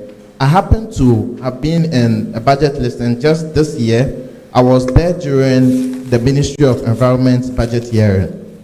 And at the end of the budget, the critical question she asked then was, okay, all you said sounds well and all that. What activities within your budget is looking at gender mainstreaming? And so the ministry then had to come in to say that this and this are the things we hope to achieve. But you see, the budget hearing is not made public for you and I to understand the nitty-gritties that goes into building the budget. All you see is that at the end of the day, a ministry, department, or an agency has a budget. But what goes into it is what you and I don't know. And so when you say that people in this room are unaware, that is very true. Because in the whole budgeting process, they are probably not involved. But what would have actually marketed what we do is the output. And so by what you say, it's clearly telling us that the results we hope to achieve are not being seen very clearly. Piak wants to say something. Okay, yes, I think you've made a very good point. But the bottom line is that before the preparation of every budget by any ministry, department, or agency, the Ministry of Finance is supposed to provide guidelines by the PFM law. And so probably you should take note and make strong recommendations so that those guidelines will have the reporting requirement and the budgeting requirement of gender. Now, when we think about gender budgeting and we keep talking about it, it's not as if one is expecting that if you had $100 million, put $50 million aside for gender. No. Gender budgeting is applying the gender considerations at every point in time throughout the process. So at the end of the day, within the 100 million, there may be an aspect that was specifically and consciously dedicated to making not only gender inclusivity a reality. Otherwise, then our involvement in the UN indicating that we are promoting sustainable development goals, we will not be doing too much of it. So there is a little bit more that may be expected from the Ministry of Finance. Because of the question you asked, Madam, if you permit me to point out a few things which we could recommend. I think capacity building is one key thing, yes. Capacity building is good, but to what extent? Is it just a training like this or a webinar or a conference? Which one is most impactful? I think altogether, it's a combination of a number of things. But we need scholarships for female. When you go on social media, you see scholarships from Chevening, you see other countries having scholarships specifically from female. How much of that do we have in Ghana? So let's take note of scholarship when we talk about capacity development or building. The next thing I want to touch on is ESG. You would agree with me that when we talk about ESG now, there is a lot of capital investment, or there is a lot of attraction of private sector and even the public sector on ESG. And what we are talking about now is actually ESG. We can find ourselves talking about the gender dimensions and the environment. We can see ourselves under the social sector. and then even at the governance sector. And thankfully, we have women at the top or helm of things since we joined the Beijing platform for action so many years ago and developed a lot of action plans, and a lot of things that we have done have not been in vain. They have yielded good results. Today we have a vice president who is a female. At a point in time, the University of Ghana had about 6 top officials who were all women, and I was one of them. I just found myself there, not because I went because I was a woman, on merit. Each and everybody just deserved to be there, and we just counted ourselves and we realized that we were so many. That is what we need, the capacity building and ESG development and our mentality change. And I would want to pause here so that I come back again. So Jacob. Yes, thank you. So I started with the issues you raised. When you talked about the process, I was just going to ask myself, then do you do the gender-based or gender-responsive monitoring as well? So if your planning includes gender-based budgeting, then do you do the monitoring as well? Because once you are doing the budgeting and you do the monitoring, you get to know whether indeed it's inclusive. And I was happy you raised the issue of when I keep hearing a question like, what activity are you doing for gender? It's almost like, oh, okay, so I have money. Okay, I'm doing this. Okay, I have this amount set aside. I'll do this activity that will include women. But like you mentioned, it's mainstreaming. So whatever you are doing, are you consciously looking at implications for men and women and marginalized groups? And once you are able to identify that, you don't need a new activity, but even what you are doing, you are making sure that you capture everybody or leave no one behind, as we say for the SDG. For me, what I would add is to include social accountability as a model for community to be involved in the process. Social accountability tools like the scorecards, community scorecards, social auditing, where community members form groups, monitor implementation of infrastructure development or service delivery, and they report back. Then they feel involved, they feel part of it. And ultimately for me, it will be meaningful participation or consultation, if you may be. What we've noticed, and if you look at the structures you mentioned, I know the district assemblies, MMDAs are part. They would say they have town hall meetings and the rest. But find out whether or not these are. I have attended a town hall meeting in my district, Adenta, and I remember asking the question. It was funny. They had displayed projects that they had implemented, about 10 of them. Only 2 of them had the cost related to it. You know, I'm coming from anti-corruption and governance. So the first question I asked was, you have chiefs there, and everybody who had the opportunity was almost lobbying the road in our area, the KVIP or the toilet facility, in my area or my district or my community. So I asked, if you are accounting to the people, why don't you start from the medium-term plan? How many projects did you plan to implement within the period? Because once they displayed the 10, people clapped. So I asked the question, if you were to build or implement, say, 20 or 30 projects and we only did 10, we will clap. 2, if you tell us the cost of each project, assuming you are building, let's say, a 6-unit classroom block, and it should cost you 5 million, and then you display 15 or 20 million, would I clap? No, because I will see it as a cheat. So clearly, you need to give us further information for us to now assess and say you are really accounting to the people. Can you imagine the MC telling me to come and see in the office and that this is information that nobody else is interested in? And unfortunately, you don't have the platform for a rejoinder. A lot of people want to ask questions or say something, so they don't come back to you. Now, if you create such a platform and women participate and they don't see their input being taken, there's going to be distrust, disengagement. Next time, they won't come. And so if the engagement that I'm saying we need to create opportunities for engagement, but it should be meaningful because some of the communities you go to, they will tell you they are fatigued when it comes to engagement. Even in research, they tell you this, many people have come to ask us, nothing happens. So we need to find a way to make sure that whatever opportunities we create, whatever input they are making, we take them on board and make it count. In that way, it will encourage them to continue. Then you talked about the capacity of women. I know I have to repeat this.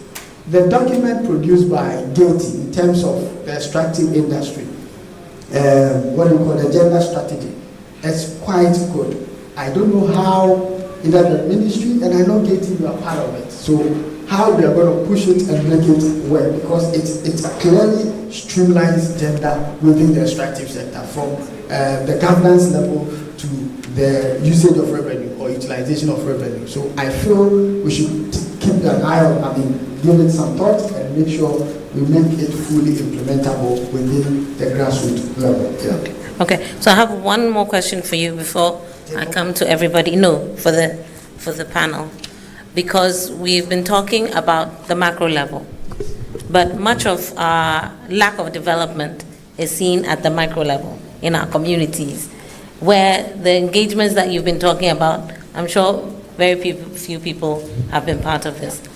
How can we ensure that development is trickling down?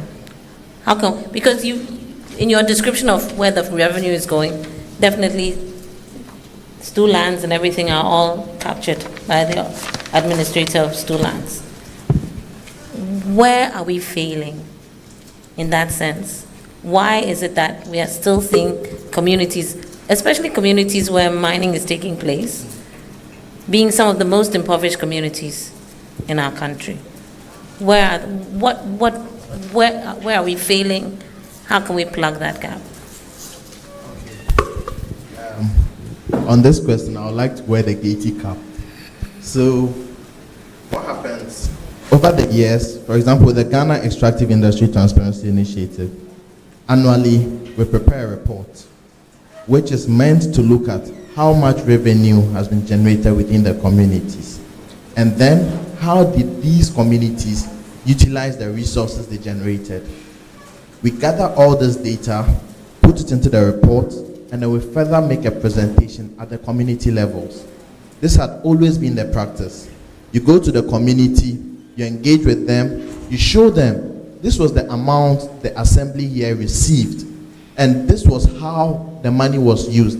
And I'm telling you, you'd be amazed in the room, the kinds of tension you find in there between the communities and then the assembly.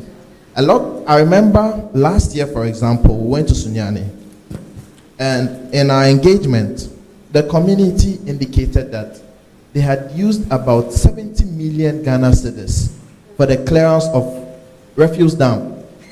And the community people were angry because they say that there was a project they wanted to do.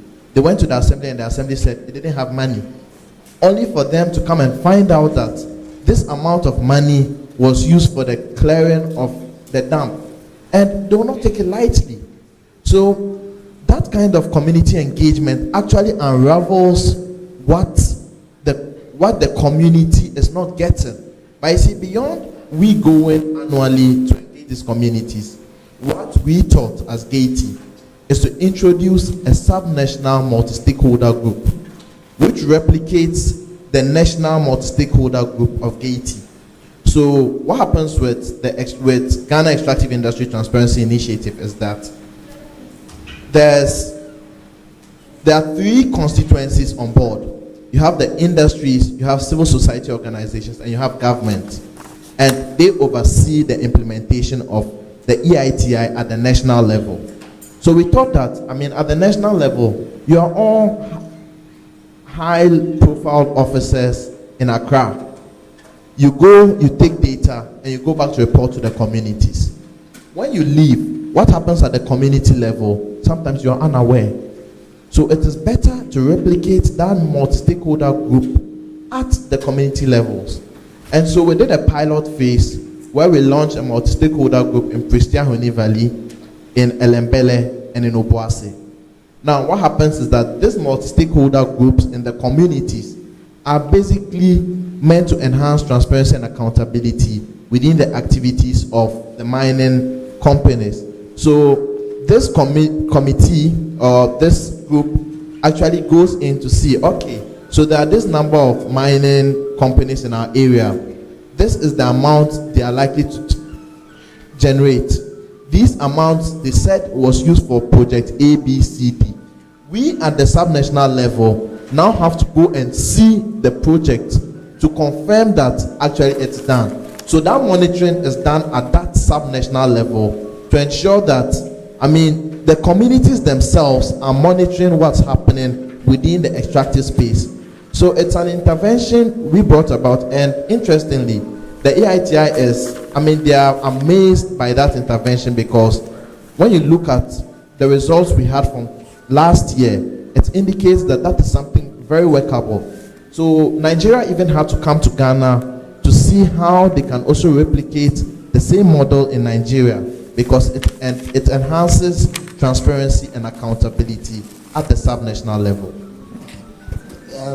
I'm happy, but I want to just add to that. It's just like the Auditor General's work. It's after. So the problem happens and we are able to find out that, oh, this is what happened. Sometimes sanctions don't come in. And I know for Gaty, that has been one of the headaches. So they find something, hoping that authorities, maybe the accountability institutions, will carry it on. And I know Steve had mentioned this over and over, where after the Gaty report, engage even with the local, and some of the things they assume to be very criminal act and needed punishment. But I would go for the prevention. And that is to say, enshrine community meaningful, and I always add, community consultations before disbursement of the money. So, and this should be incorporated in the MPF as well as the PRF, possibly. Let's enshrine it in there. So before we take the decision of giving money to the community or the local level for them to implement to them, there should be a report showing consultation and the agreement of the people, especially gender sensitive or gender mainstream issues that they are interested in. So that when we are giving the money, we know what it's going to be used for, and we know that these people will engage and they are going to benefit. At least we prevent seeing the rot and then finding out how to stop it. So that for me is a major issue.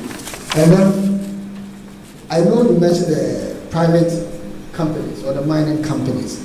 They have this community development agreement. Yes. The need for us to make sure that we require them to engage before they also do. So sometimes, the private sector, you say, are in for profit. So sometimes they want to increase their cost in order to reduce their profit and pay less tax. So they can venture into something that you notice truly is not going to benefit the people. I'm going to give you an example, and forgive me if you like entertainment. You see a lot of companies where we say investing in entertainment programs. People dance, only one person becomes a winner. Say singing competition, one person becomes a winner. But if they tell you the cost, the amount they push in there, we are like, oh, they are good, they are investing in this, and forget that they are using it as means to reduce their profit and pay less taxes.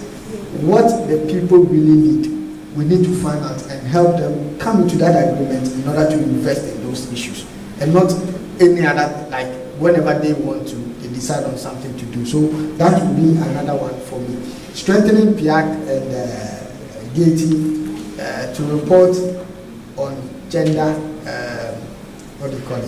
gender sensitive reporting would be quite a good one, at least for us to know that indeed whatever is happening with our money, this group of people are benefiting. This is the impact that is coming out, so that we then in future plan something better for our people. Thank you. Sana.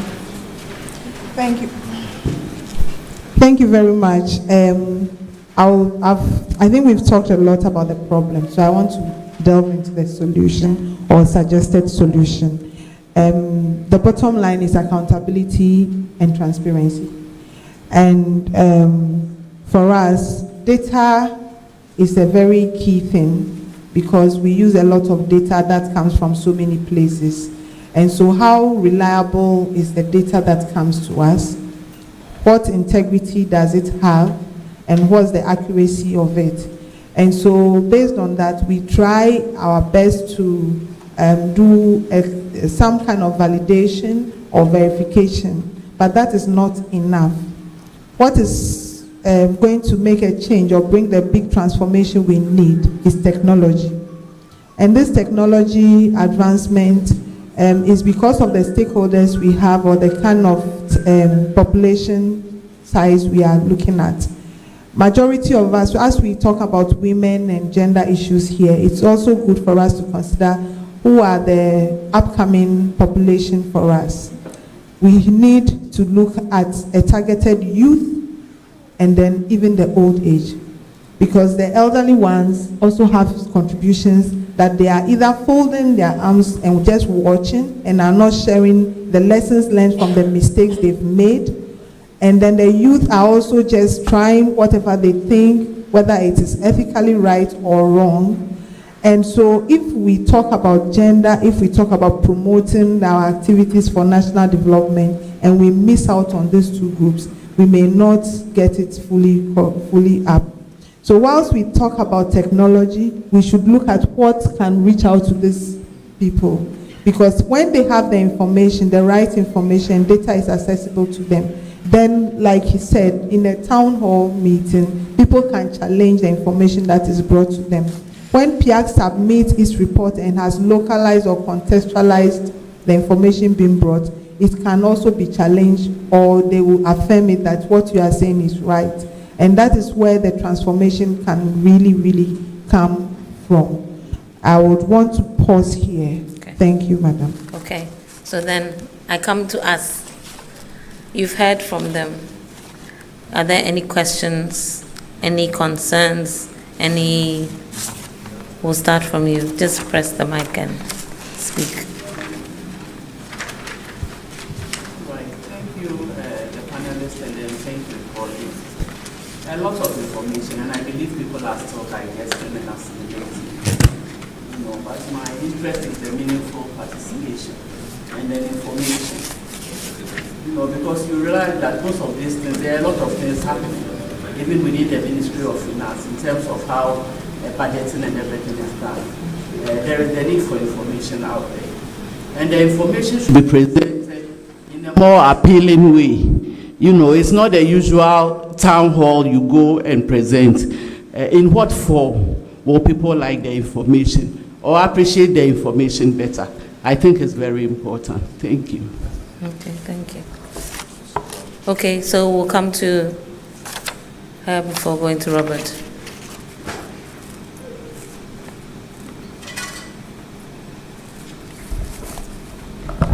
Okay, and thank you so much for your contribution, and I can't agree less with Mr. Jacob. But now my question is, now we've seen the communication gap between the Ministry of Finance, MMDAs, the agencies, and down to the community level.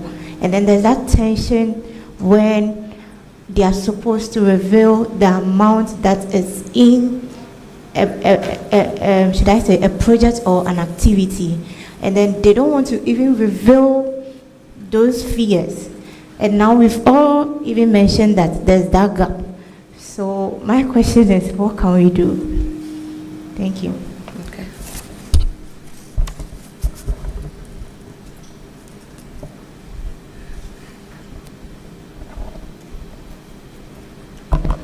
Okay, thank you very much. My first concern is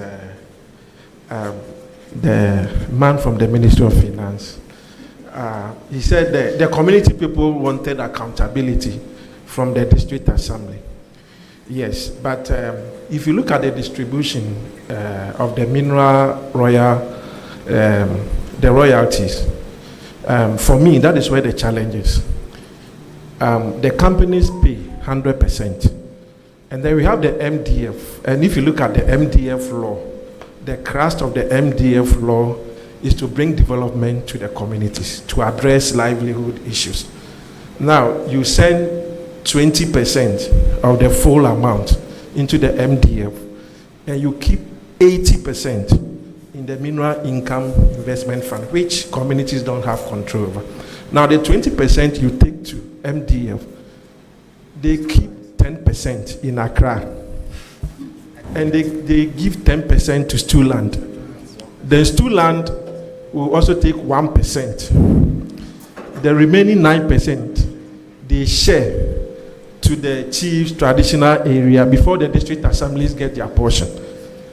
So if we are doing advocacy, the advocacy shouldn't target only the district assemblies.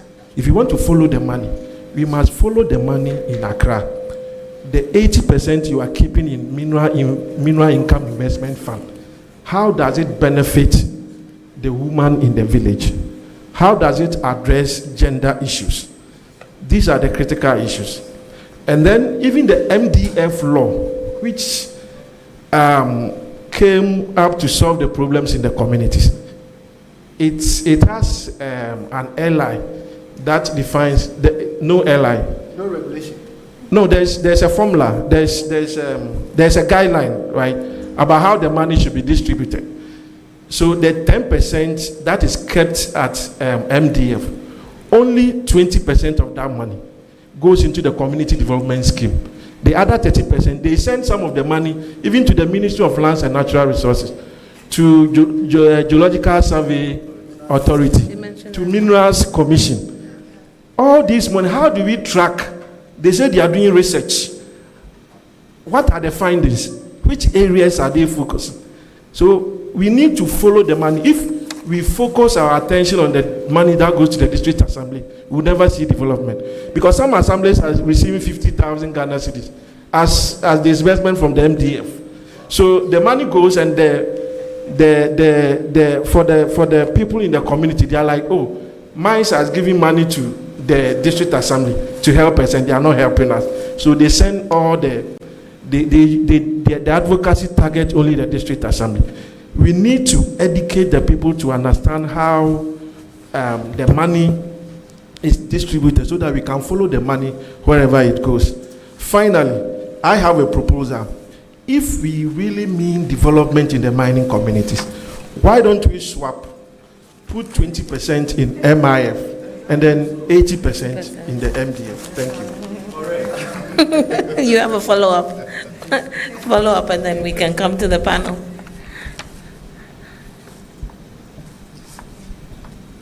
Okay, so I agree with Robert. And my other question comes from the myth, because now they are investing 80% into some projects, which we don't even know those projects. We don't even know the rate of returns from those investments. And so how can the woman and say, yeah, in Kenya, so one, Kenya, so two, will say that, okay, this parcel of gold that I have is being channeled to this investment for my grandkid that will come. It's bad. Let me come to our panel.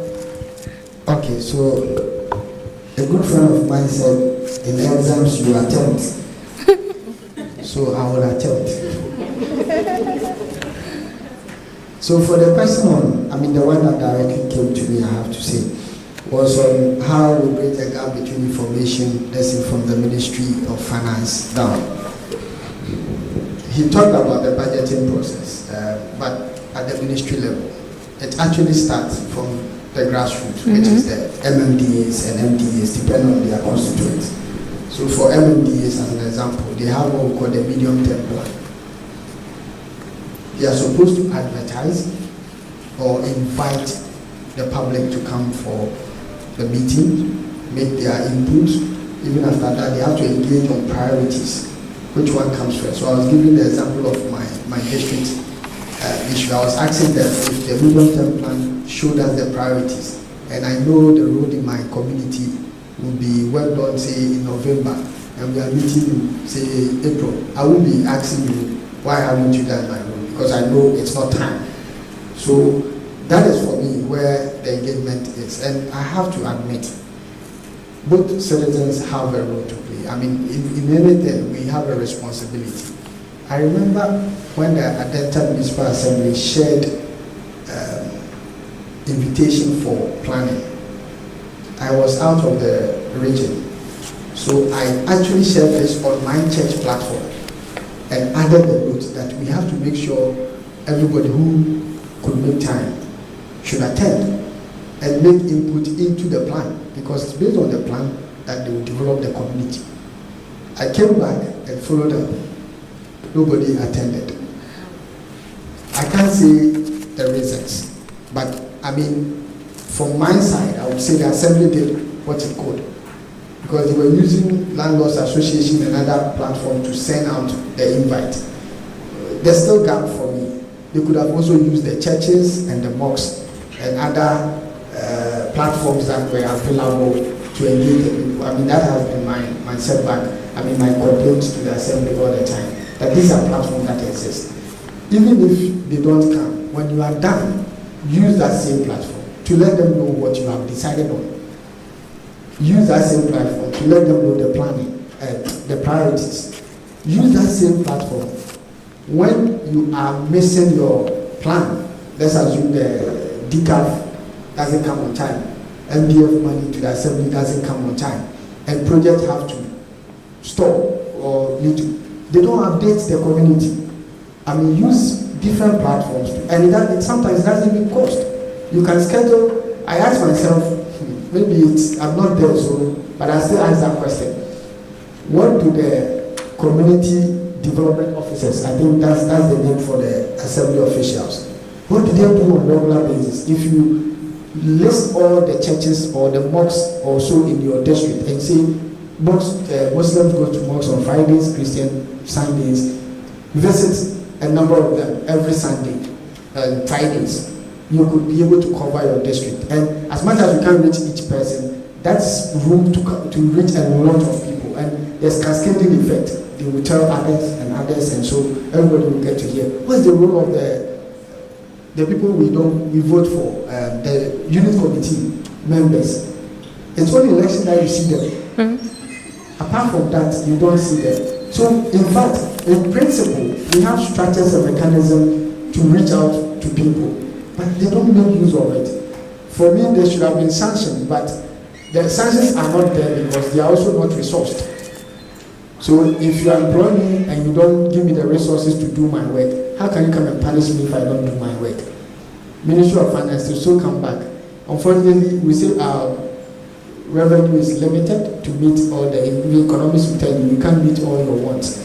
So we need to prioritize. But if we need to inform people, there are very cost-effective ways, and they can adopt those ways in order to let the people know. So for me, this is the basic solution I would give from the MMDA level upwards. Thank you. Okay. And to my brother on the MIF issue. Yeah. So what happens with MIF? Actually, there's a lot of information MIF doesn't share, because in our last reporting, for example, we uncovered a lot of good things MIF was doing. For example, there's a salt project at Ada, which MIF was sponsoring as an investment. I mean, yeah, there are a lot of issues about it. Yes, but from a technical point, there was a lot of good things they were doing with relations to the Ada project, for example. They also had an initiative where they were looking at empowering small-scale miners.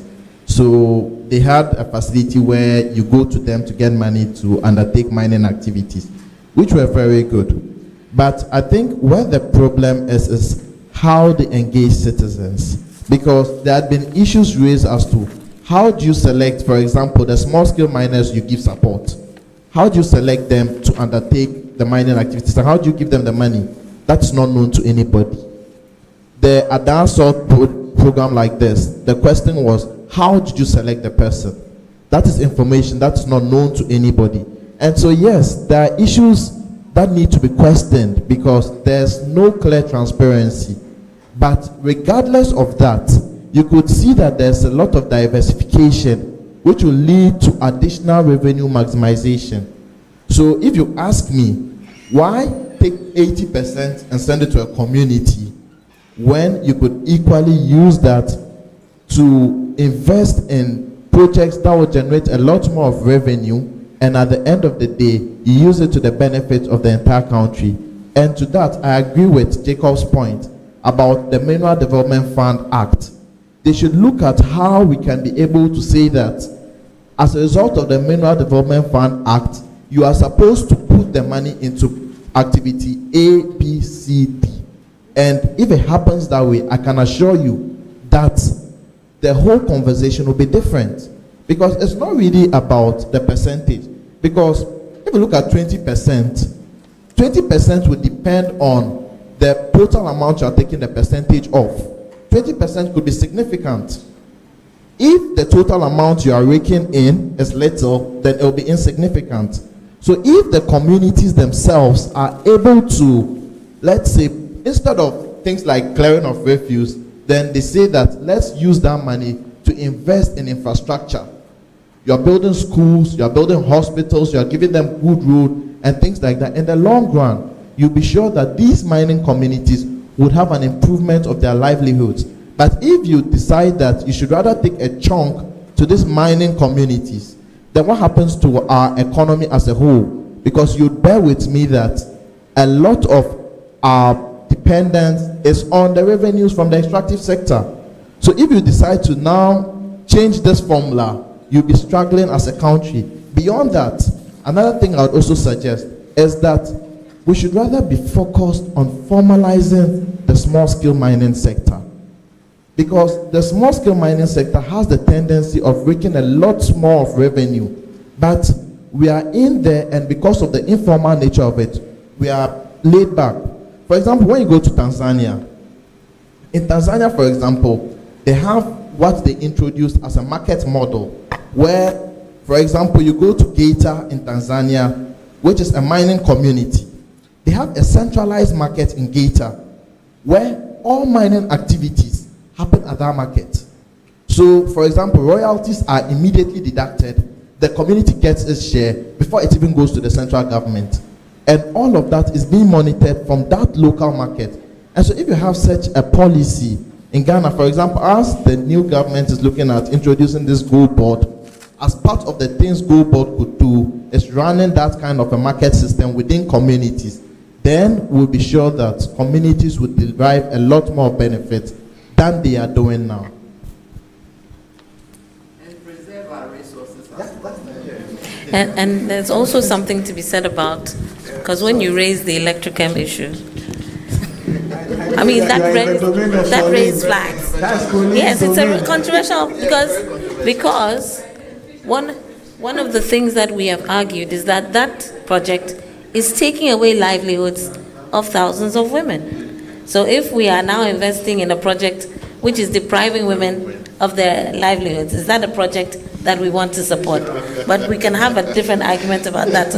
I don't know if Sana, you want to say anything? Not on this. What the last point he made? Okay. Sorry. Not on the last point he made. I think that so far it's quite clear that we need more voices. PIAC is just one voice, and we need everybody to also join in asking for accountability and transparency. That way, we may not necessarily hit the optimum, but we'll move a step from where we are. That sounds like your last words. Yes.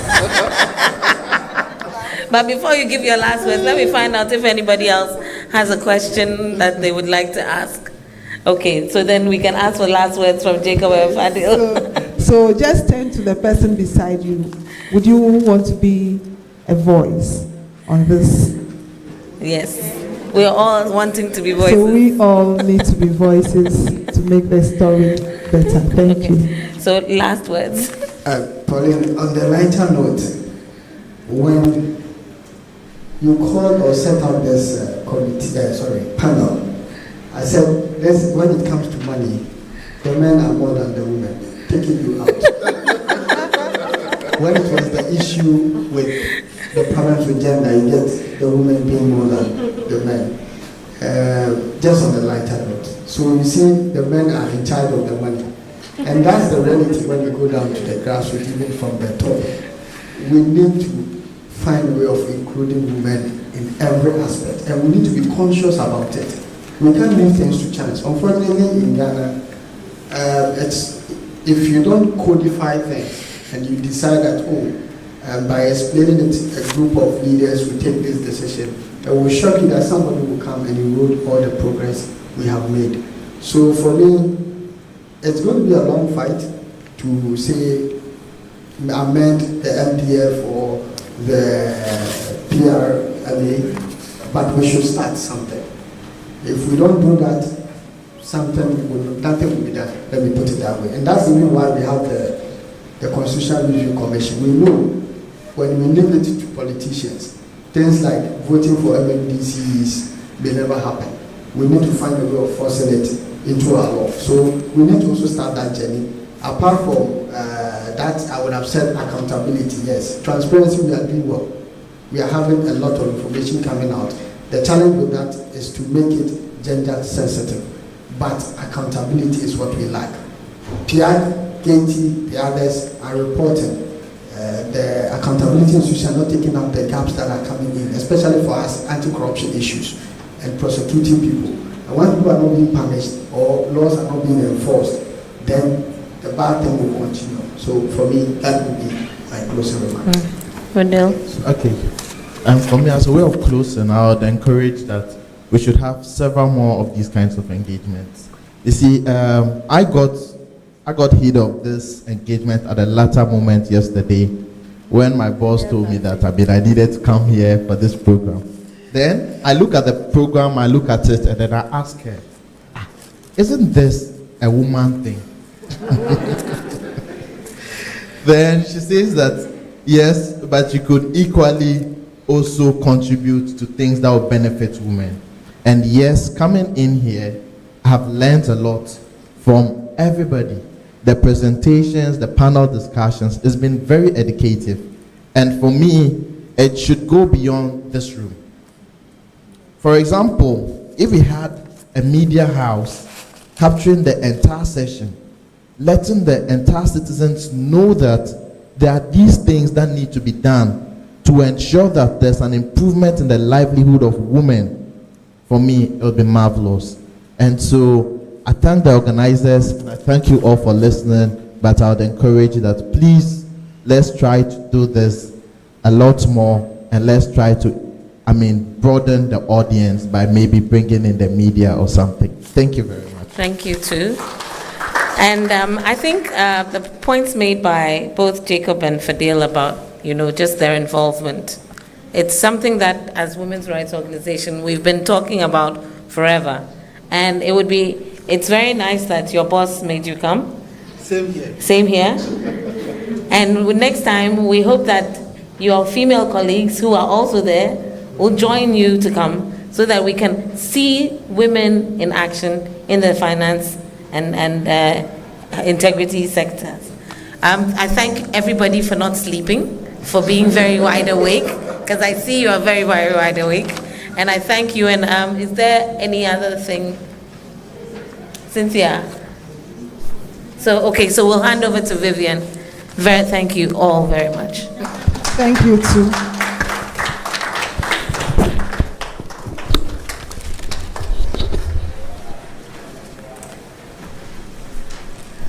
Thank you.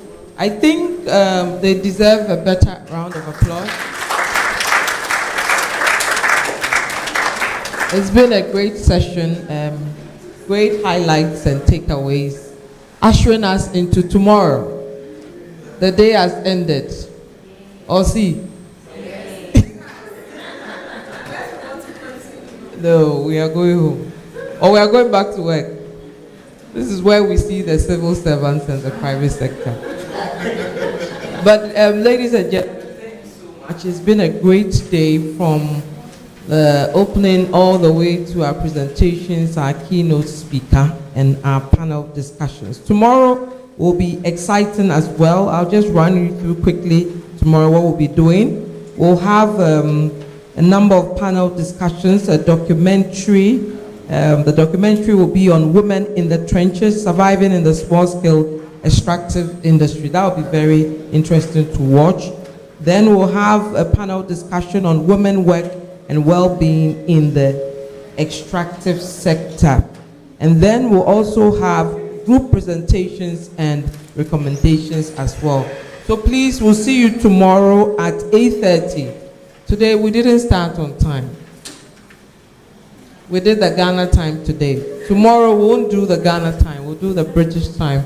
We'll start at 8:30 with the registration and then take off at 9:30. So thank you so much for coming.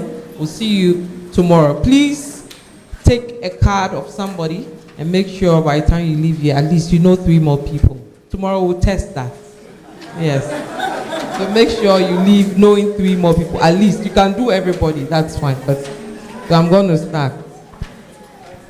Bye-bye.